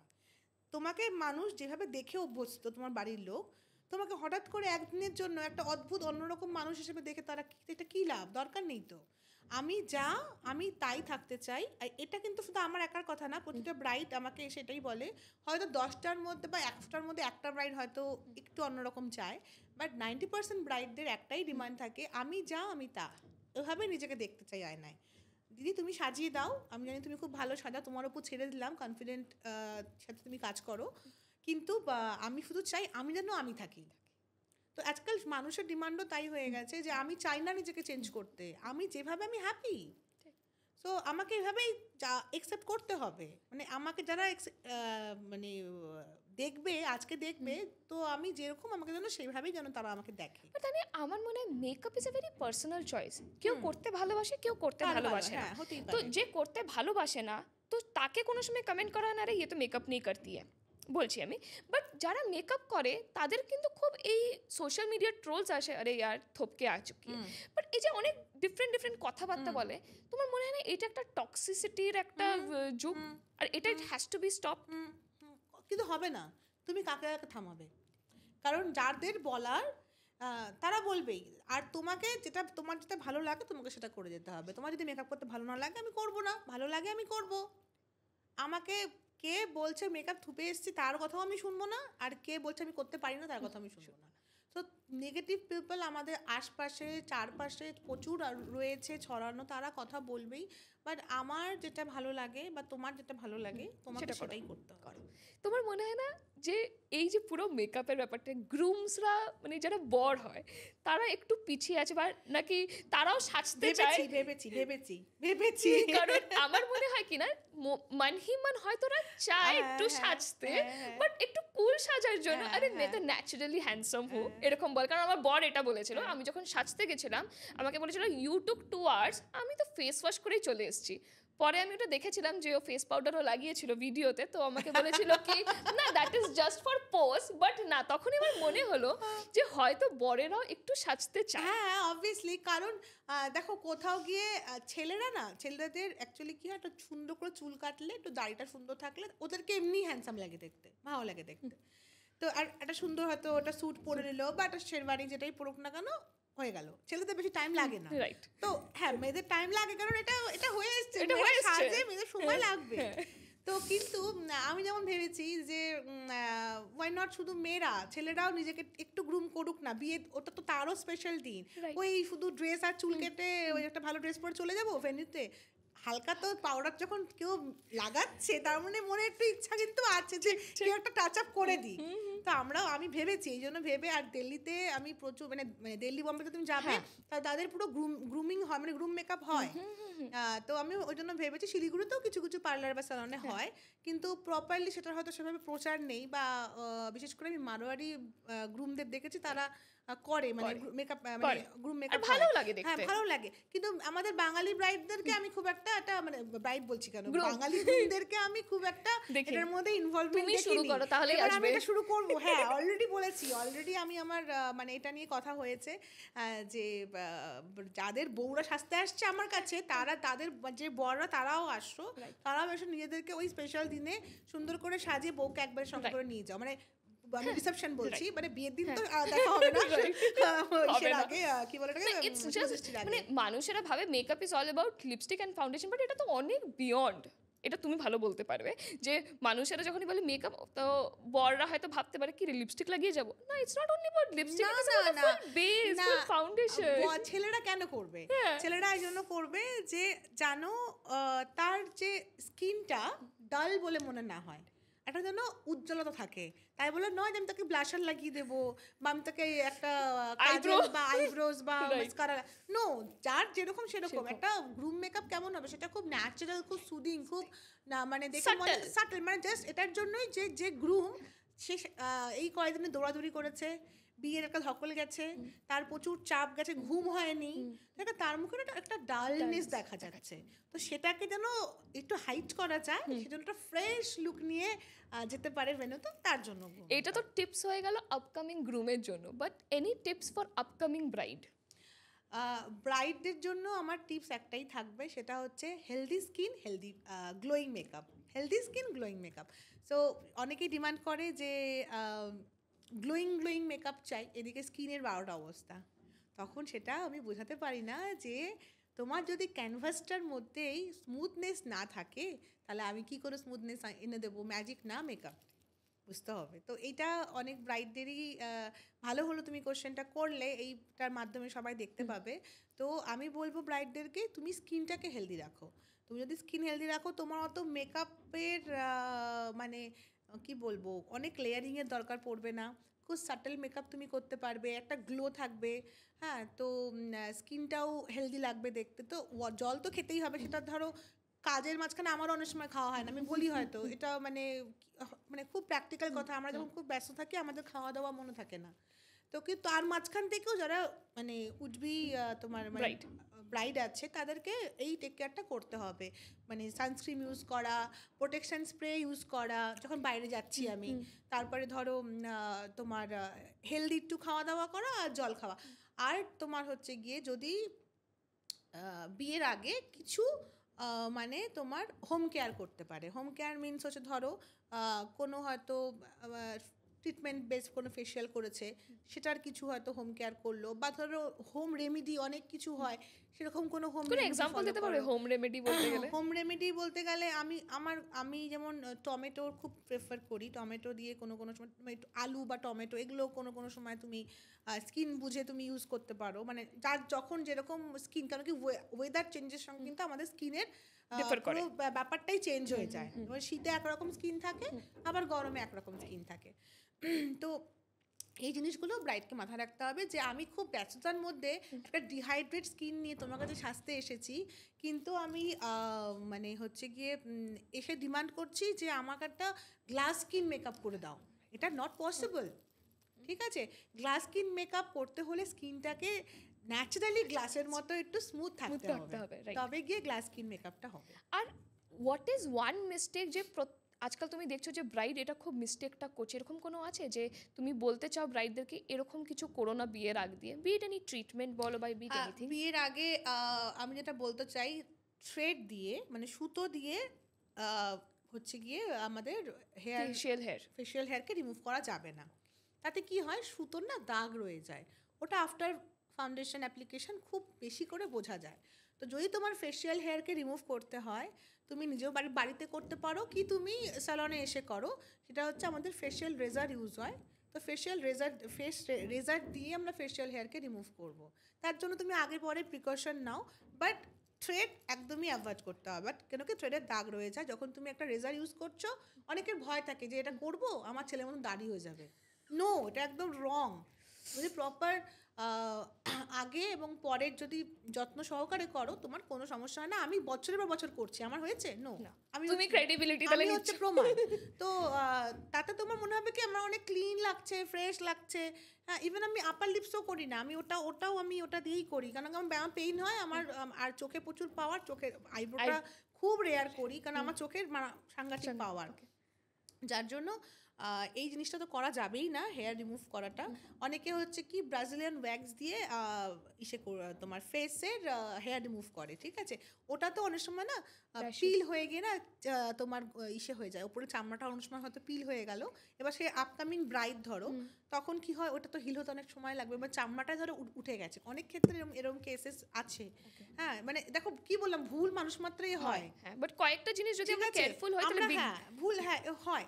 এবার তার ধরো সামনে বিয়ে, সে একটা এরকম একটা ওয়্যাক্স করেছে ফেসে, তখন বাই চান্স কিছু একটা হয়ে গেল, তো এগুলো আমি বিয়ের আগে করবো না। অন্য সময় করো তুমি, বিয়ের আগে করবো না। আর হচ্ছে বিয়ের আগে আমি স্কিনটাকে প্রপার হাইড্রেশন রাখার জন্য আমি ভালো কোনো হাইড্রেটেড কোনো মানে হাইড্রেটিং কোনো ট্রিটমেন্ট তুমি এই ট্রিটমেন্টগুলো করো তোমার সালনে? আমাদের সেলুনে হয়, বা ধরো কেউ হয়তো আমার কাছে আসতে পারছে না, তার আশেপাশে সে যেখানে হয়তো অনেকেই থাকে না যে হয়তো কলকাতার ব্রাইড আমার কাছে হয়তো সাজছে, বা ধরো দিল্লি থেকে সে আসছে, বা ধরো কাজের সূত্রে সে হয়তো বাইরে কোথাও চাকরি করছে, তা আসছে। তো তাদের সবার উদ্দেশ্যে আমি বলবো যে যেখানে তোমার হাতের কাছে তুমি পাচ্ছ, যে কোনো হাইড্রেশন ট্রিটমেন্ট তোমার স্কিনে তুমি করো। কারণ কি, হাইড্রেশন আমাদের সবার দরকার। হাইড্রেশন একটা এমন জিনিস যেটা তোমার স্কিন বুঝে করতে হবে এমন কোনো ব্যাপার নেই। তুমি অয়েলি কম্বিনেশন, নর্মাল, ড্রাই, যে কোনো স্কিনে তুমি হাইড্রেশন ট্রিটমেন্ট করতে পারো। এবার হাইড্রেটেড থাকলে স্কিনটা কী হবে, চট করে মেকআপটাকে ধরা বলো, ব্লেন্ড করা বলো, মেকআপটা আমাদের একটা রিয়েলিস্টিক একটা ফিল এনে দেওয়া, মানে মনে হচ্ছে না আমি মেকআপ করেছি, বাট স্টিল একটা গ্লোয়িং একটা মানে ফ্রেশ ব্যাপার। তো এটাই তো সবাই চাও আজকাল, তাই না? সবাই কিন্তু এটাই চায় যে মানে খুব বেশি কিছু মনে হবে না, খুব ন্যাচারাল থাকতে হবে, ন্যাচারাল এন্ড নিউড মেকআপ যেটা আমরা সবাই পছন্দ করি, সবার পছন্দ আজকাল, এটাই ট্রেন্ড এখন। তো তার জন্য এই ন্যাচারাল আর নিউডটা কিন্তু মনে হয় কিছু করেনি, কিছু নেই, কিন্তু ওখানে কাজ আছে অনেক, ওটা কিন্তু সবাই করতে পারে না। মানে কালার্স নিয়ে লাগিয়ে দেওয়া খুব ইজি, বাট সেই কালারটাকে ব্লেন্ড করা টাফ। তো সেই রকমই জিনিসটাকে মানে একদম নর্মাল, একদম সিম্পল দেখানোর জন্য তার মধ্যে অনেক কিছু তোমাকে ভেবেচিন্তে কাজ করতে হবে। আর তা নিয়ে যারা মেকআপ ভালোবাসে তাদেরকে কোনো টিপস যে মাস্ট মেকআপ প্রোডাক্টস তারা কি কি নিতে পারে? যারা ধরো মেকআপ আর্টিস্ট না কিন্তু তারা মেকআপ করতে ভালোবাসে, তাদের জন্য আমি বলবো হচ্ছে গিয়ে তোমরা অবশ্যই হচ্ছে স্কিন কেয়ারটা ভালো করে করতে হবে। কারণ কি, স্কিন কেয়ারের কিছু প্রোডাক্টও ইম্পর্টেন্ট মানে মেকআপ বেস হিসাবে, ঠিক আছে? তো একটা ভালো ময়শ্চারাইজার নিতে হবে, একটা সিরাম নিতে হবে। তো সিরামে তুমি দেখবে ইনস্ট্যান্ট একটা গ্লো আসে। হ্যাঁ, তো আমি কি এখানে ব্র্যান্ড নেমগুলো বলতে পারি নাকি না বললে দরকার নেই, সেটা তারা পছন্দ মতো তারা নিতে পারে, ঠিক আছে? তো তুমি একটা সিরাম নেবে, সিরামটা প্রথমে ইউজ করবে, আর যদি তোমার গরমে তুমি না করছো তাহলে তুমি টোনার, মানে অবশ্যই টোনার ইউজ করতে হবে। উইন্টার হলে পরে আমার টোনার ইউজ করো, গরমে টোনার না ইউজ করলেও চলবে, কারণ গরমে না অলরেডি স্কিন একটুখানি অয়েলি হয়ে থাকে, ঠিক আছে? একটা সিরাম অবশ্যই নিতে হবে, ওয়াটার বেস, একটা ভালো ময়শ্চারাইজার নিতে হবে, ঠিক আছে? এরপর চলে যাব আমরা হচ্ছে প্রাইমার, বা প্রাইমার যদি না ইউজ করো দরকার নেই, ডেলি বেসিসে প্রাইমার আমিও ইউজ করি না, তখন আমি ময়শ্চারাইজারের পরে ডিরেক্ট ইউজ করি হচ্ছে টিন্টেড সানস্ক্রিন। টিন্টেড সানস্ক্রিনে কী হয়, একটা ফাউন্ডেশনের একটা হালকা টিন্ট একটা দেওয়া থাকে, এটা এফেক্ট পাওয়া যায়, যেটা তোমার স্কিনে যদি কোনো দাগ ছোপ না থাকে তোমার স্কিনটায় মনে হবে প্রচণ্ড গ্লো করছে, সুন্দর একটা এফেক্ট দেবে। টিন্টেড সানস্ক্রিন হয়ে গেল। তারপরে মনে হবে যে গালটা যদি একটুখানি ব্লাশ, একটু স্মাইল করবো, একটুখানি ব্লাশ বলে মনে হবে, দেখা যাবে, ওভার লাগবে, ওভারডু না, হালকা, কারণ দিনের বেলা বা যখন তখন তুমি এটা করতে পারো। তো খুব ন্যাচারাল দেখাতে হবে, তো তুমি খুব হালকা কালারের একটা ব্লাশ ইউজ করবে, ক্রিম ব্লাশ হয়ে গেল, ব্যাস, দ্যাটস অল। এবার যদি তুমি পাউডার ইউজ করতে চাও তার উপর পাউডার ইউজ করতে পারো, আমি বেসিক্যালি পাউডারটা একটু অ্যাভয়েড করি, কারণ আমার ওই ডিউই শাইনটাই পছন্দ। আর যা তোমার আইব্রো, মাস্কারা, লিপস্টিক, যেটা প্রতিটা মেয়েই লাগায়। আর Tania, how to avoid crack makeups? Layering, যত ফাউন্ডেশনের লেয়ারিং হবে মেকআপে ক্র্যাক হবে, ঠিক আছে? তো আমরা লেয়ারিং কম করব, ওই জন্যই তো বলছি স্কিনটাকে ঠিক রাখো। স্কিন যদি তোমার ঠিক থাকে তো আমাদের লেয়ারিং কম করতে হবে। লেয়ারিং কম করলে একটা তুমি একটা ডিউই সাটেল বেসও পাচ্ছ, ন্যাচারাল মনে হচ্ছে যে কিছু নেই মুখে, তোমার ফিলও হবে না যে আমি অনেক কিছু চাপিয়ে দিয়েছি ফেসে, ঠিক আছে? এবার তোমার ধরো স্কিনে অজস্র সমস্যা, তখন তো সেটাকে কাভার আপ করার জন্য আমাকে একটার পর একটা লেয়ারিং করতে হচ্ছে, আর যখন লেয়ারিং করছি তখন হাসবে, তখন ফাটবে, রাইট? অ্যান্ড লাস্ট, আমরা এখন অলমোস্ট শেষের দিকে চলে এসেছি।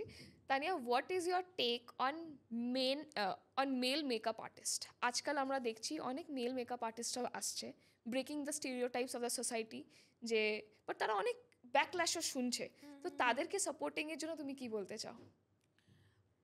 ওই যে প্রথমেই বললাম যে সব কাজে সবার অধিকার, ভালোবেসে কাজটা করতে হবে, মেল ফিমেল বলে কথা নয়। আজকে মেকআপটা যদি এটাকে না বলে দেওয়া হয়েছে যে মেয়েরাই করতে পারে, এটা আমরা সমাজ বানিয়ে দিয়েছে, তো এটার কোনো আমার যুক্তিযুক্ত বলে মনে হয় না। একটা আর্ট ছেলে মেয়ে উভয় করতে পারে। আজকে সমাজে সবার কথার দ্বারাই একটা কথা তৈরি হয়, তখন মানুষ ওটার পিছনেই দৌড়ায়, ওটাকেই সত্যি বচন বলে মেনে নেয়। কিন্তু আমার মনে হয় যে এই জিনিসটা মানে ঠিক নয়। আমরা মনে করি যে যে কোনো আর্ট উভয়ের জন্য হতে পারে, শুধু মেল ফিমেল বলে না, আমরা থার্ড জেন্ডারকেও ধরতে পারি, সবার জন্য। একটা একটা শিল্প কোনো সময় জেন্ডারকে আমরা এসে করতে পারি না, আমরা সবার জন্য একভাবে এটাকে দেখবো, তাই না? আর আজকাল সবাই আসছে, শিখছে, ছেলেরা বা আমার স্টুডেন্ট রয়েছে শিলিগুড়িরই একজন, ও এখন টলিউডে কাজ করছে, প্লাস ও মানে বলিউডও যাচ্ছে, মানে ও বিভিন্ন রকম জায়গায় জায়গায় গিয়ে গিয়ে ফ্রিল্যান্সিং করছে। শিলিগুড়িতে ওর এই তোমার কি বলে স্টুডিও রয়েছে। তো সে সে একদম মানে মেল মেকআপ আর্টিস্ট, মানে খুব সুন্দরভাবে নিজের কেরিয়ারটাকে গুছিয়ে নিয়েছে। তো এটা ভালো লাগে, এটা দেখতেও ভালো লাগে, বলতেও ভালো লাগে। তো এটা ভেবে কেউ পিছিয়ে যেন না পড়ে যে আমি ছেলেও এই কাজটা শিখতে পারবো না বা করতে পারবো না। আর তোমার ট্যালেন্ট থাকলে বা একটা আগ্রহ থাকলে আর্টের প্রতি বা এই কাজটার প্রতি, তুমি অবশ্যই আসতে পারো, শিখতে পারো। তানিয়া, আজকে যদি কোনো ছেলে একটা ছোট্ট শহর থেকে তোমার এই পডকাস্টটা দেখছে, আর he also dreams of being a makeup artist, তাদেরকে কি মেসেজ দেবে? অবশ্যই সবসময় আসো, শেখো, নিজেকে এই তোমার যদি ভালোবাসার জায়গা হয়, তুমি এটাই তোমার জন্য, তুমি এখানে নিজের ক্যারিয়ারটাকে ফ্লারিশ করতে পারবে। কারোর কথা ভেবো না কি বলছে, কারোর কথা ভাববে না, খালি মনে করতে হবে আমি ভালোবেসেছি, আমার ভালো লাগছে করতে, তাহলে আমি এই কাজটাই শিখবো, এই কাজেই আমার জন্য একটা দারুণ সুন্দর ফিউচার ওয়েট করছে, তাকে আসতে হবে। Thank you Tania. I guess তুমি এত ইন্সপায়ারিং কথা বলেছো। আই গেস যারা এতদিন ভাবছিল তারা হয়তো এই পডকাস্টটা দেখে একটু ইন্সপিরেশন পাবে, আর তারাও বন্ধ দরজার থেকে বেরিয়ে এসে তারাও এই জিনিসটা করবে। And Tania, last but not the least, who is Tania beyond the makeup brush? এটা বাপরে এটা লাস্ট কোয়েশ্চেন। তানিয়া, এটা কি আমাকেই বলতে হবে না? তোমাকেই বলতে হবে, সবাই তোমাকে বলে, কিন্তু হু is Tania beyond makeup brush? Very simple একটা মানুষ, যার মানে সবটাই শুরু হয় ফ্যামিলিকে ঘিরে। আর অনেকেই ভাবে না যে সাজানো গোছানো জিনিস দেখতে পাচ্ছি মানে সব সময় বোধহয় খুব মেনটেন, খুব খুব সেই এরকম ব্যাপার। বাট আমি সবাইকে এটাই বলবো, মানে আমার ব্লগেও এখন সবাই দেখে সেটা খুব ন্যাচারাল, খুব সিম্পল। আমি এটাই পছন্দ করি, যা ভিতর থেকে আমি, তাই যেন সামনে থেকে আমি থাকতে পারি। আমি যেন সামনে একরকম ভিতরে একরকম না দেখতে হয়। আমি আমার হাতে ব্রাশ নিয়ে যখন কারোকে যখন রেডি করি বা সাজাই বা অ্যাজ আ মেকআপ আর্টিস্ট কাজ করি, তখন আমি আমার প্রফেশনে থাকি ঠিকই, কিন্তু তখনও আমি যেই তানিয়া হিসেবে থাকি, আমার ভেতরটা যেরকম থাকে, আমার ওই পেছনেও যারা ধরো আমার ফ্যামিলি জোনের সাথে বসে আছি, সবাই বলে না personal life professional life, obviously দুটো জায়গা আলাদা হতে পারে ঠিকই, কিন্তু মানুষটা আমি একই থাকি। মানে আমি কিছুক্ষণ পরে গিয়েই না আমি সবার সাথে এতটা মিশে যাই, আমাকে বাকিরা বলে ম্যাম তুমি কিন্তু আবার মিশে যাচ্ছ, তুমি কিন্তু আবার ঢুকে গেছো ভিতরে। হ্যাঁ, তো আমি অ্যাকচুয়াল যেটা সেটা তুমি চেঞ্জ করতে পারবে না কখনো। মানে তোমার হয়তো তোমার মধ্যে কিছু হয়তো ভুল বা মানে এটা হয়তো করা উচিত না বা তুমি জানো, বাট তোমার যেটা হ্যাবিট মানে মানে সবার সঙ্গে সবাইকে নিয়ে থাকা, অনেক বেশি গল্প করা, কথা বলা, হয়তো ওই জায়গায় আমার হয়তো ওই কথাটা আমি হয়তো চিনি না তার সাথে আমি অত কথা না বললেও চলবে আমার, বাট একটু আলাপ হয়ে গেছে মানে আমি অনেকটা কথা বলে ফেলেছি। আমি ভালোবাসি কথা বলতে, মানে মানুষজনকে খুব ভালোবাসি, একা থাকতে পারি না। আমার ছেলেও তাই হয়েছে, একা থাকতে পারে না, মানে কাউকে চাই। তোমার ছেলের জন্মদিন 1 ডিসেম্বর, হ্যাঁ, তো আমারও জন্মদিন 1 ডিসেম্বর, সো আই গেস আমার ওর সাথে দেখা করতে হবে, থাকবে ব্যাপারটা। তো ওই হচ্ছে ব্যাপার, আমি তো একা থাকতেই পারি না, আমার প্রফেশনাল ফিল্ডেও লোক চাই, মানে কাউকে চাই যাদেরকে আমি আঁকড়ে ধরে থাকবো, একা থাকতে পারি না। এটা আমার যারা আমার সঙ্গে মানে আমার সঙ্গে কাজ করছে যারা, প্রত্যেকে জানে যে মানে দিদি একা থাকতে পারে না, যেখানেই যাবো তোরা চল, যেখানে যা কিছু ওদেরকে আমার চাই। আর বাড়িতেও তাই, যে যারা আমার কাছে রয়েছে মানে যাদেরকে নিয়ে আমার সবটা, তো তোরা চল, তো মানে আমার মানুষ ছাড়া আমি থাকতে পারি না। Tania, thank you for inspiring, for connecting and for smiling. খুব ভালো লাগলো আজকে কথা বলে, অ্যান্ড আই গেস তোমারও ভালো লেগেছে। ভীষণ ভালো লেগেছে। হ্যাঁ, খুব মানে এখানে আসতে পেরে খুব ভালো লেগেছে। তোমরা এখানে মানে আমাকে ইনভাইট করলে, আমি আসলাম, এত সুন্দর একটা সময় কাটালাম তোমার সাথে, এত ভালো ভালো কথা হলো, আর এত কিছু শেয়ার করতে পারলাম আজকে সত্যি হ্যাঁ, মানে এত ভীষণ কিছু ভালো জানতে লাগছে। পারলাম যে তোমার ব্যাপারে। তোমাকে তো ইনস্টাগ্রামে মানুষেরা দেখেই, বাট অ্যাজ আ পার্সন আজকে যখন তোমার সাথে কথা বললাম সত্যি খুব ভালো লাগলো, and I am so glad that you came to tales and talks, and এই এপিসোডটাকে আরেকটা সাকসেসফুল বানানোর জন্য। একদম একদম থ্যাংক ইউ। একদম। What a beautiful conversation with Tanya. Not just about makeup, but about passion, patience, and the quiet power of being part of someone's big day. So, guys, whether you are chasing a creative dream, building your own brand, or just trying to make people feel seen and confident, let this be your reminder. Your work matters, even if it's behind the scenes. So, guys, it's time for me to wrap up, and thank you for tuning in and sharing this moment with us. So, yes, I always say that tales may end, but the talks will go on.